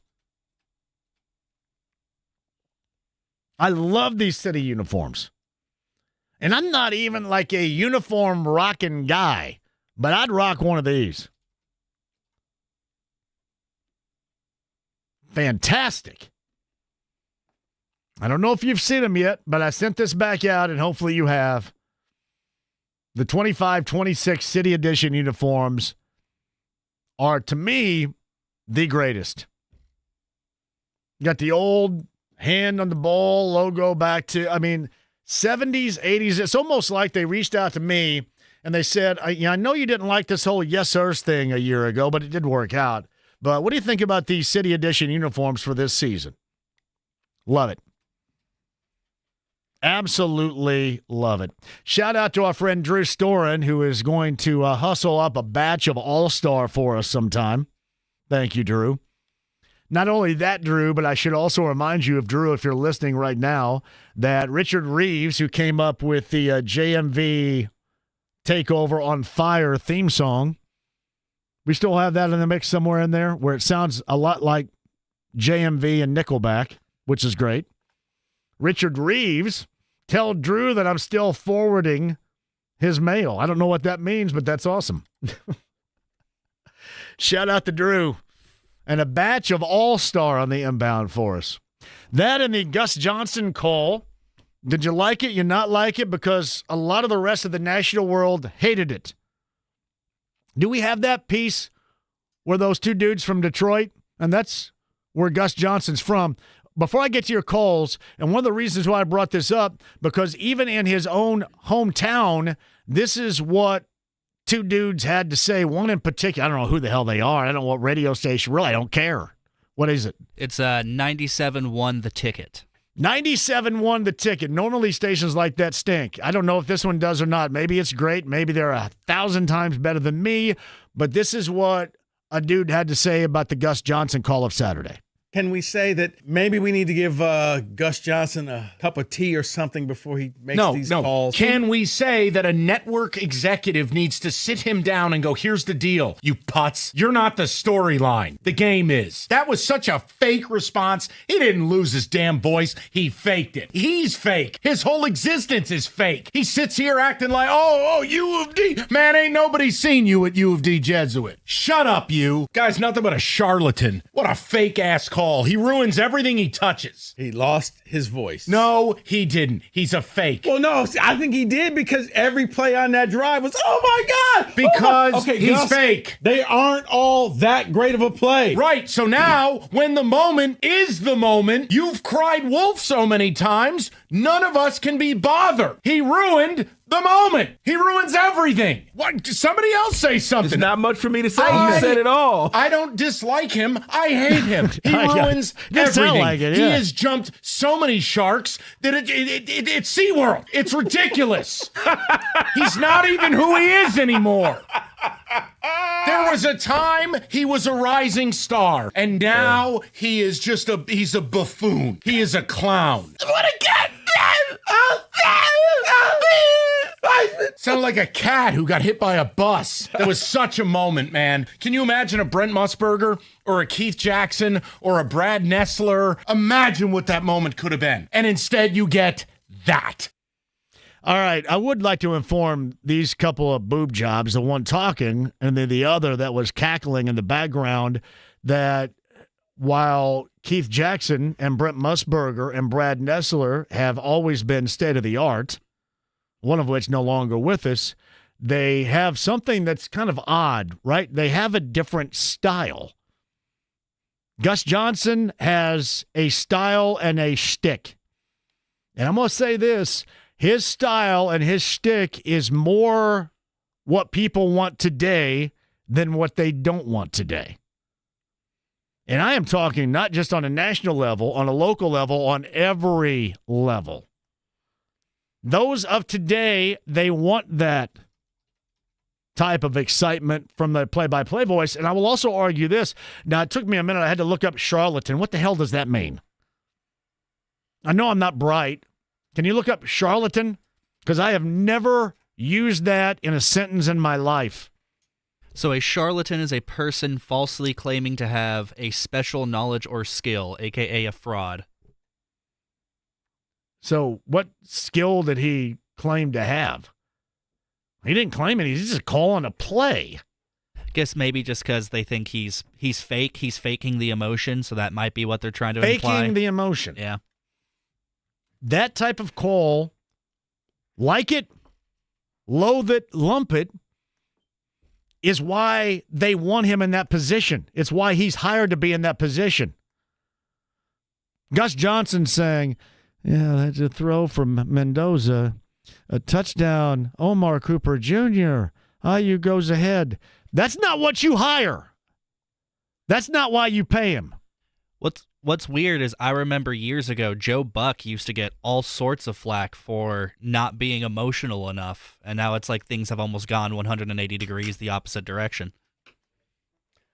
Listen, there are all sorts of styles that are out there, and everybody's going to have their own opinion. But I would tell you, I don't find a lot of evidence as to there should be a legitimate reason as you go that hard on somebody for that call. Like, I would tell you, I think the outrage of that jackass right there, to me, is every bit as fake as that jackass was trying to explain Gus Johnson being on Saturday with this call. There's zero way that you care that much to say that much in loathing that call.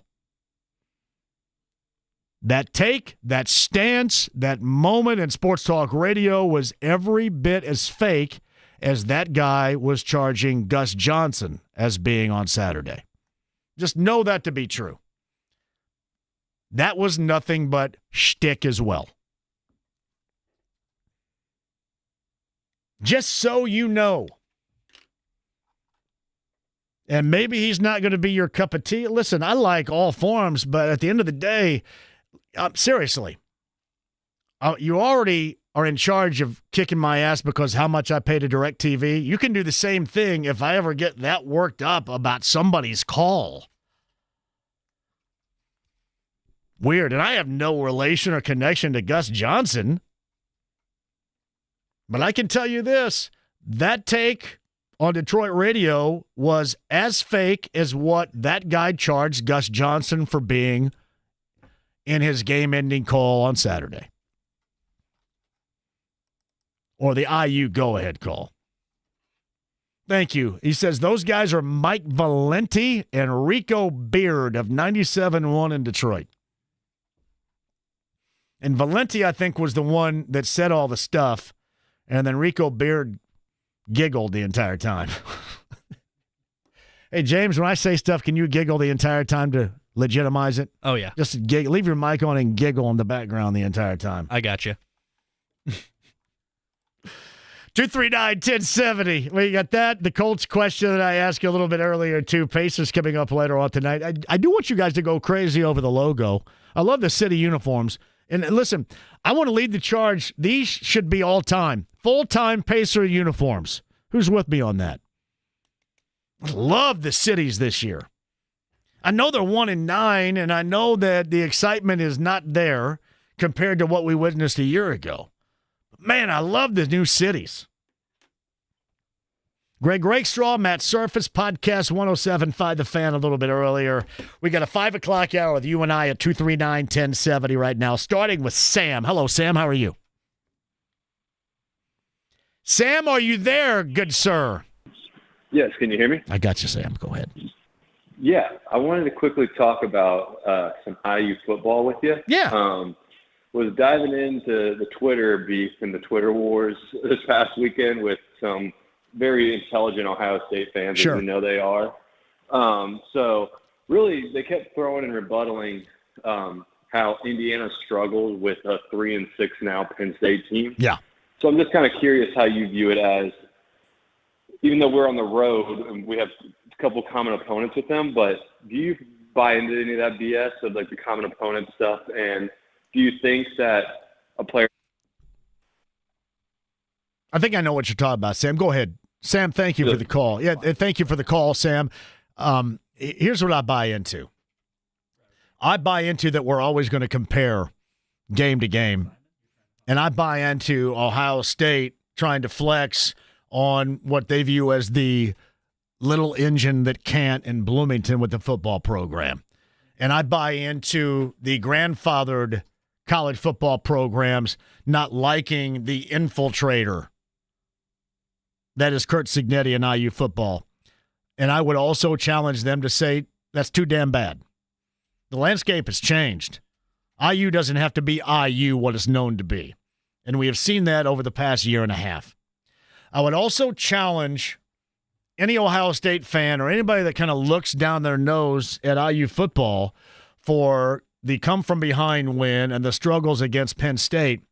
Ohio State struggled against Penn State in the first half at home the week prior. Now, they flexed big in the second half, but they were at home. and they struggled with Penn State. This is about moments. Penn State still has really good players, but they're not going to sustain over the course of 4 quarters. But in moments, in plays, in a series, in a quarter and a half, they can resemble, especially at home in Beaver Stadium, in front of a fan base that sees them matched up against a second-ranked team in their building. You can be, for those moments, something that you're not going to sustain as over the course of the season.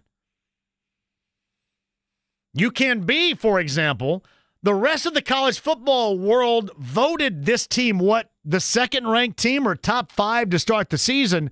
So was everybody drunk? Clearly, the rest of the college football world was incredibly inaccurate about their call on that team. But you can be that. I mean, hell, Wisconsin can be that on Saturday if you're not careful. Because all it takes is a moment, again, a quarter, a series. Like, I was more impressed because IU that had done relatively nothing in the second half and started that final drive, the game-winning drive, in getting sacked. I mean, all of a sudden, stepping out of that, because you know they're probably dragging a little bit of ass on that, stepping out of that and then sustaining that drive, you got to play on an afternoon, really more than just one. But, I mentioned Charlie Becker going over 100 yards and receiving. You guys didn't know his name before Saturday. I mean, hell, I didn't know his name. Matt Surface didn't know his name. You do now. I mean, they're all moments. Surratt didn't play. He's a big deal, but nobody's making excuses. What you do is you go out and you win a game that you have to win, and that's what matters. Face it, the rest of the college football world, and I call it being grandfathered in, the old school elite level programs, the Ohio States, the SEC teams, they loathe the existence of the infiltrators. But it doesn't matter because this is legit. IU has the resources, they have the coach, and they now have the program momentum to sustain. That's legitimacy enough. And you don't have to have that from Ohio State fans online. Sam, thank you for the call. 239-1070, and Tony's up next talking Colts. Hello, Tony. How are you? Good. JMV, how's it going, brother? Tony, I'm fan-stinking-tastic. Thank you for asking. Sound like it. Hey, I'm fired up about the Colts, 8-2, big fan. Things kind of worry me down the road about maybe things changing as far as going to KC, possibly just to say maybe if they get beat and they have to face at Seattle and, of course, a tough San Francisco game at home, I just think things could change for the worse as far as maybe locking down the AFC Championship, of course, or having home field advantage in some sort. But I think we could lock up the division. I'm not worried about. Well, what's your thoughts of things changing like that? I think that they have to find a solution, obviously, for what we have witnessed and how defenses are putting so much pressure, because we've seen kind of a cracking, if you will, of the wall here, whether you're talking about, and there's no pun intended with Berlin, but, if you look at the offensive line and you look at Daniel Jones the last 2 weeks, it's almost like the opposing defensive players and the advanced scout, and then watch what Pittsburgh did with individual high-level play defensively to get after Daniel Jones and to rattle he and this offense. You saw Atlanta do the same thing with the passing game and Daniel Jones on Sunday. They were able to survive that, withstand that because of Jonathan Taylor. They weren't unable to do that in Pittsburgh, but I think that that's a 2-week trend that you have to find a solution for. And that's why I think this bye week comes at a good time. And I would agree with you. I think that ultimately, Tony, that they're going to be judged for a long term in a short term moment. And that's going to be how they look in Kansas City come off the bye week. Yeah. And I think it's important for us to get the the big defensive guy back in there, Buckner. I don't know what his December the timetable is, 14th will be his eligibility for return, so they're going to have to withstand a lot here. And I would agree with you. That is a struggle, but I don't look at it so much that.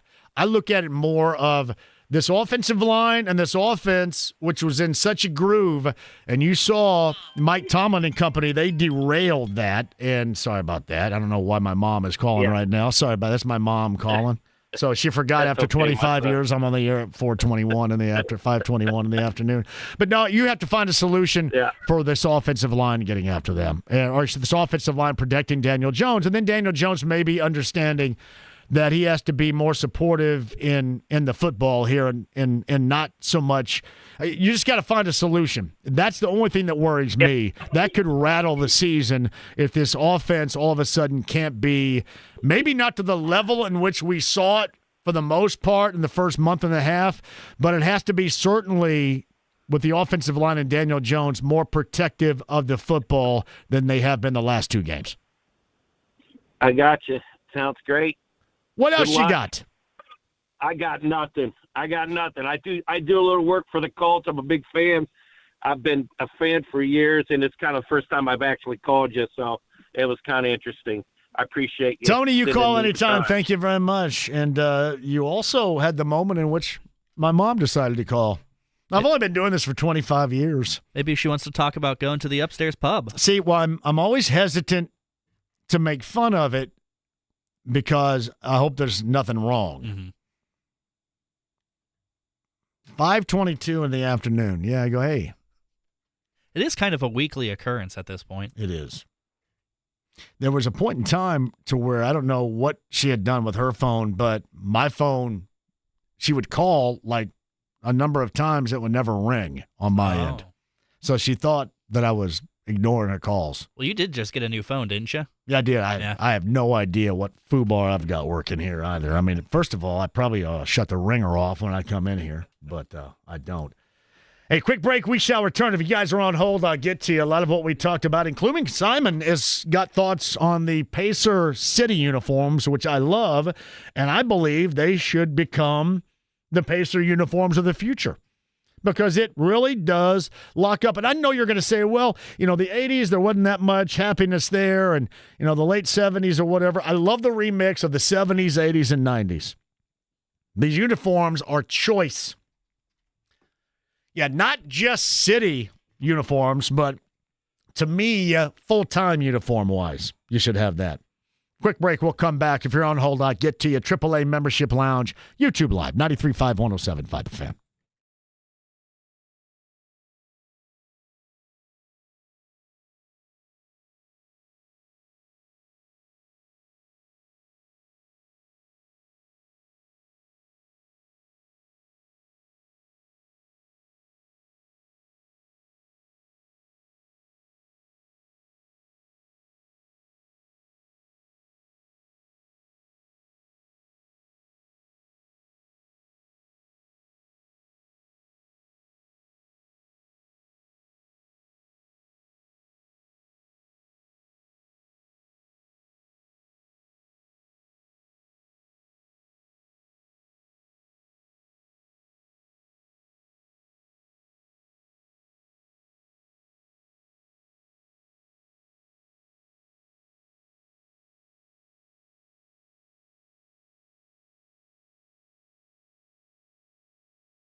93.5 and 107.5. The Fan. I got tickets for number 9 at 239-1070 right here. You got to wait about a year for the show. Matt Rife, the comedian, Gamebridge Fieldhouse. Got a pair for you at number 9, 239-1070. Again, you wait a year, but all good things will come to those that wait. Somebody said that. Matt Rife, 239-1070, number 9. You are going to go next November. R.I.P. to Michael Ray Richardson. A lot of you probably don't know Michael Ray Richardson, but at one point in time, Larry Bird called him the best player on the planet. Michael Ray Richardson passed away. I think it was announced a little bit earlier today. 70s, early 80s, there were some issues in there, certainly, but as far as a baller, he was certainly that. Michael Ray Richardson. It's from Michael here. Have you ever thought maybe your mom wants to be on the show with you? Yeah, I have thought about that. I think I shared with this during the break. She had something come on her TV and she just ordered it. So I'm cringing at the thought of what in the hell that might be. And we'll find out after 6. I'll let you guys know because I'm sure you guys are very interested. BT writes this, I love Gus Johnson, JMV. If you remember, he was on the call when Butler went to their first Final Four. Great call then, great call now. Ben Myers says every major announcer goes through the rise. People like them, and then ultimately you get the jackass behavior of where people think it's cool to hate them. See Chris Berman and Dick Vitale, etc.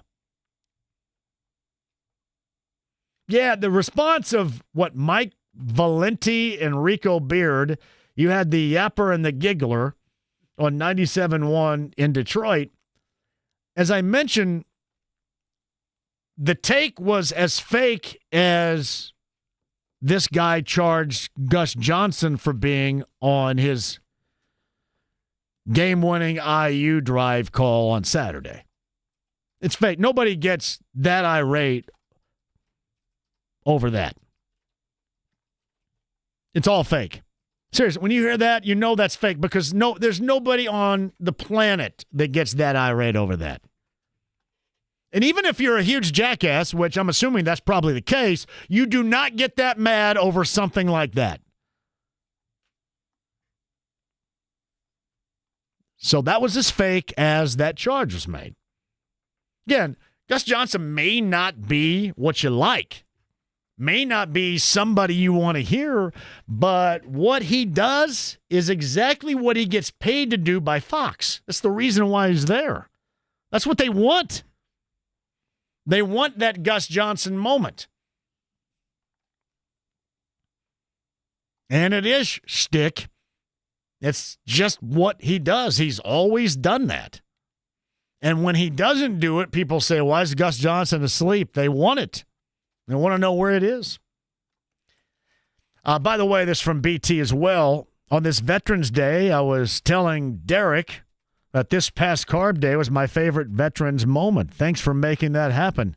That's when, if you remember, Brett Michaels, back on Carb Day, had asked me, he came on the show with me and asked me to bring some veterans backstage, and they went on stage with Brett, and he recognized him, and that was pretty awesome. And again, we are thinking about our veterans today on this Veterans Day, as we always do, and certainly as we should. Thank you, BT, for that.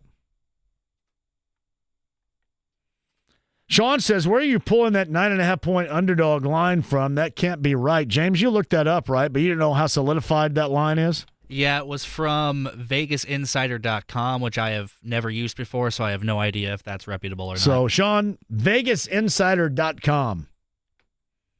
Brian Thomas says, KC game is that measuring stick They aren't the same KC, but still legit.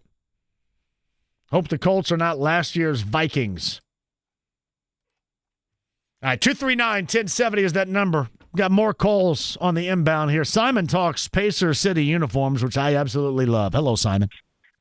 Hey, John. Thanks for taking the call. Listen, I got a dilemma with the city uniform. Let's figure out let's find a solution to a great dilemma here. What do you got?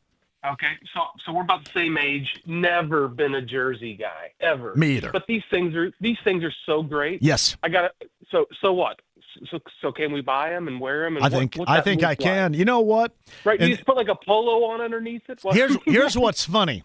I'm glad you brought this up because Lindsay Monroe wants me to stop wearing tank tops. Okay. And I don't want to. I've worked if I want to wear a tank top and the way I look right now, I'm going to wear a tank top. And I think I'm in a position in my life right now where if I want to rock this uniform jersey without a T-shirt like the old school Pat Ewing underneath, by God, I can do it. And I think we both can do it. Let's do it. I've already crossed over into the realm of douchebaggery anyway with the way I dress, so why not go all the way? It doesn't matter. That's cool. That's where I live now. I'm in the land, the forbidden zone of douchery, and I accept it. So yeah. Well, listen, I'll tell you what. The jerseys are freaking amazing. They are. The verdict's still out. My 16-year-old son will be home in like 30 minutes. If he says they're good, then they know they got a home run. I'm going to tell you what, you and I will get together a remote once it gets warmer again in the spring, or hopefully one of these days when we get ultra excited about Pacer hoops, and we'll rock these uniforms together with no undershirt, okay? Absolutely. Got it, brother. Thank you, Simon, for the call. Yeah, Lindsay Monroe, Channel 13, she actually didn't tell me to my face. She told my great friends and neighbors, basically my family, the Watsons, of Paradise Day Watson. They ran into one another at the Bullseye Event Center a month ago, and Lindsay said, tell him to stop wearing tank tops when he does videos. And I think I look douche-tastic in a tank top, and I'm not doing it because McAfee does it. I just do it because I was hot. And I'm going to say this, too. This is to Lindsay or anybody else out there that would say, yeah, you know what, she's right about that. You guys are lucky I have any shirt on at all. Like, even right now, you guys are lucky. If you're going to say, well, man, your shirt's too small, what do you want, a smoothie? You're lucky I have one on. Because I'm in a position right now where I don't like to wear shirts, and I don't have to wear shirts, and I don't want to wear shirts. I haven't quite gone that far with douchery, but one of these days, maybe I do. Thank you, Simon, for the call. 239-1070, and Neil is up next. Hello, Neil. JMV, what's going on, buddy? Neil! Go ahead. Yeah, I just wanted to, first off, those new jerseys are pretty sick. Yeah. I saw them earlier today. They look pretty nice. But I was going to touch on the college football playoffs. Yes. I wanted to hit on.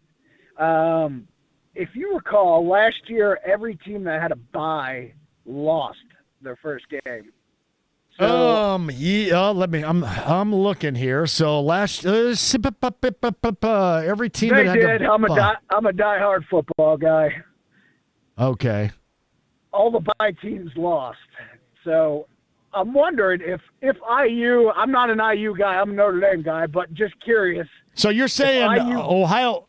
No, Oregon lost, Boise lost, and Georgia lost. Is that who we're thinking of? Yep. Damn straight. Uh-oh. So you're thinking there's a trend here that IU should stay away from? Is that your point?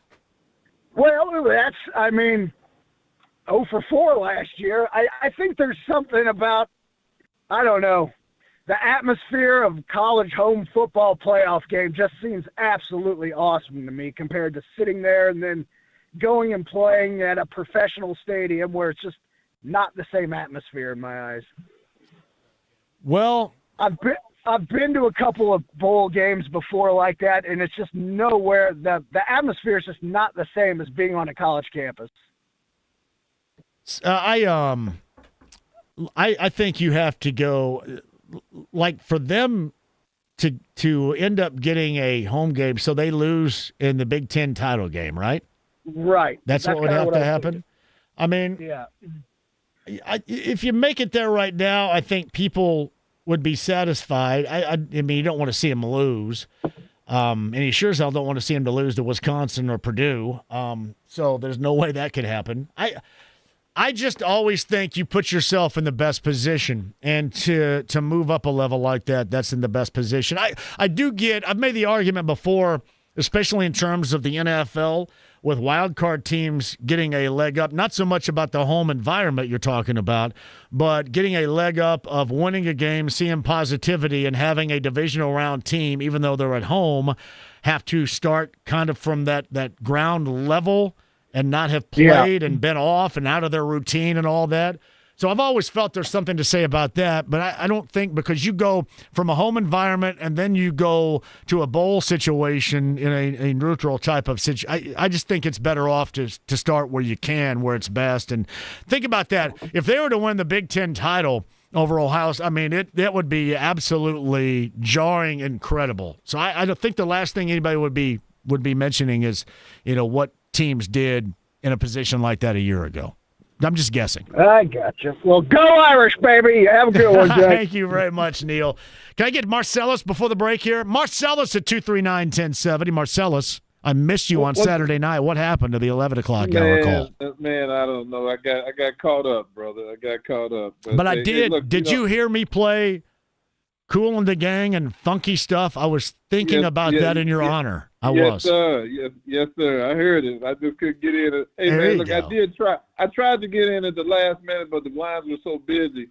I just said, well, oh well. That's all right. Well, I got funky stuff, classic Kool and the Gang on your behalf. My man, there you go. Well, look, man, this is one of the first times I've been able to even call in and give any kind of sports takes, man. Because I work till 6 now. Right on. That's when you wrap up. I get it. Yeah. But today's Veterans Day and I'm off, so I said, hey man, let me call my guy. Let's see what we got. What do you got for me? Hey, well look, man, I was calling. Do you think Ballard feels somewhat vindicated? I mean, a little bit, because I think you've talked about this a lot, man. Yeah. You said that, hey, you feel like we got the pieces, but we just didn't have. We had the bullets in the gun, but we didn't have the trigger. And that was the quarterback. We just never had a quarterback here that could really operate a system the way we needed it to be operated. And now we find that we actually do have some pretty good receivers, and not just guys running wind sprints. You know what I'm saying? We knew Taylor could run, but we never knew all the other pieces. And then, then adding on with Tyler Warren and all these guys, you think Ballard feels a little vindicated now? And I really wish Jim Irsay could see this, man. I really do. Well, I think that it's clear that he's going, even after, the 8 struggling years going into year 9, he's kind of flipped the switch to a point now where everybody is going to be secure. But that does beg the question twofold here, Marcellus. If there is a bit of a November on fade, do you reevaluate your present thought about Ballard? And would you also, within that evaluation, say, you mentioned Tyler Warren and you mentioned the guy pulling the trigger at quarterback. Do you suggest that both those guys, fell into a lap of a guy that hadn't been able to work it out up until this point this season? Is that at all going to be an argument, especially if there's a bit of a fade here down the stretch, which I don't think anybody expects, but, maybe they're not playing at the same clip as we saw. Do you kind of highlight those situations as, a criticism in this case of Ballard that maybe you don't have right now in the bye week at 8-2? Well, this is true.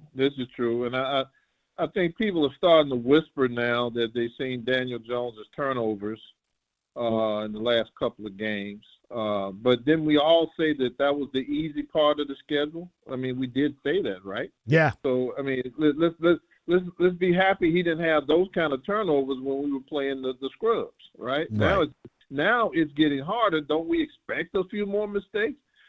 Hey, look, man, I was happy to see that 3rd and 21 that he ran on Sunday. And that was the play of the game too, Marcel. That was the play of the game. Hey, Exactly. That's what we've been looking for, man. Yeah. A guy smart enough to where the whole playbook can be open now. Okay, not just 6 plays. Okay, but now we got the whole playbook open. I'm seeing plays I've never seen before. Okay, because we've been held back by not having the trigger.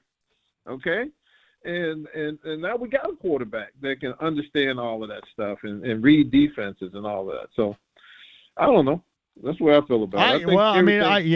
I think there's a lot of things we can figure out right now that, we come to that conclusion now that maybe we don't feel the same, coming up at the end of December.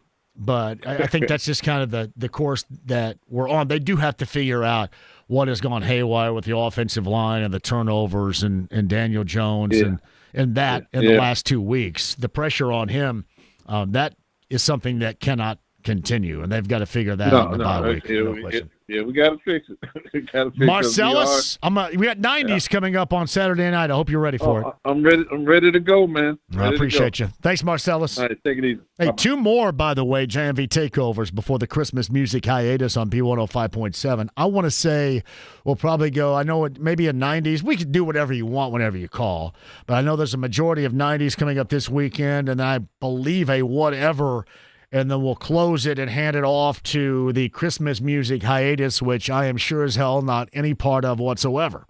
And then I come back on New Year's Eve. That's the JMV Takeover, powered by Big Red Liquors every Saturday night on B105.7. Quick break, we'll come back. Lined up and ready to go coming up tomorrow. Remember, I'll start at 2 o'clock because Jake's got a bail at 2. 2 until 6 coming up tomorrow with 93.5 and 107.5 The Fan.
Now talk to him, damn it. 93.5 and 107.5. The Fan.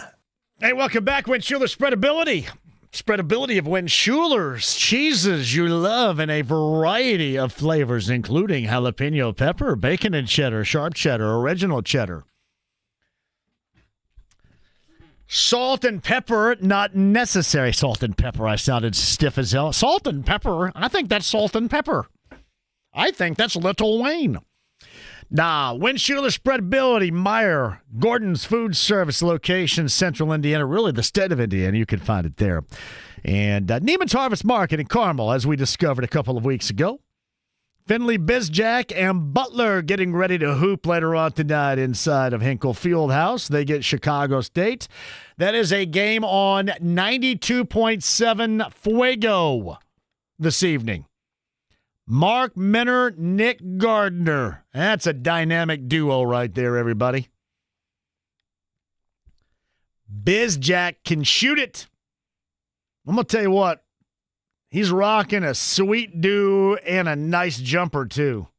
Jumper's nice. Got to get him on the show sometime. Gritty says, fashion tips from JMV to end the day. You got that right. Jim McCann says, those of us who truly know you recognize years ago that you're comfortable with who you are. Wearing shorts in any weather, shirtless, tank topped, overweight, super thin. Gotta love Lindsay just looking out for you. I will say this, too. Thank you, Jim McCann in Southern California. That I did take the advice of both Lindsay and Gina, if you remember last year, and they said, you got to change that hair. So now I kind of go with I wanted to go with the long face to make me look more skinny, but it's also, I look like I'm surprised all the time now. I walk into a room, they go, wow, you're surprised about. What are you surprised about? Well, it's just my hair. So I took their advice there, but I'm not getting rid of the tank tops. I feel comfortable. Thank you, Jim McCann. I am comfortable on my own skin. You got to change your hair. Now, you guys are asking where the girls have been. One works. Gina works during the afternoons now at Wish. Hopefully you see her. I kind of wonder if you see her. You need to see her, but I just know it's like work to see her on Wish. But you can. Luke says FanDuel has the Chiefs -4.5 right now. Thank you, Luke, for that.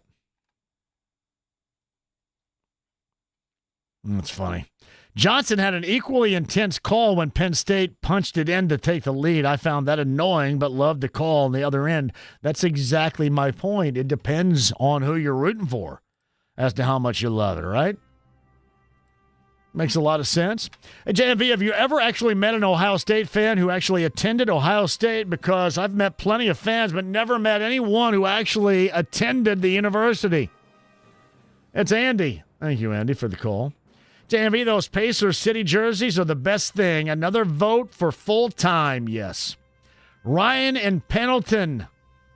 I live in Detroit, and Valente is always a clown. Well, it certainly sounded like one right there. He and the Giggler. What's it called? Valente and the Giggler in Detroit. Is that afternoon?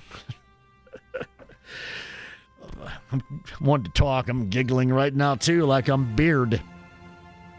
It's James. I'm John. Thank you for joining us. Podcasts, Greg Rakestraw, Matt Surface, former Hoosier, Tucker DeVries yesterday, 1075thefan.com. Back with you tomorrow. Remember, we start at 2. In for Jake for an hour, 2 o'clock tomorrow. 93.5 and 107.5 The Fan. Have a great night.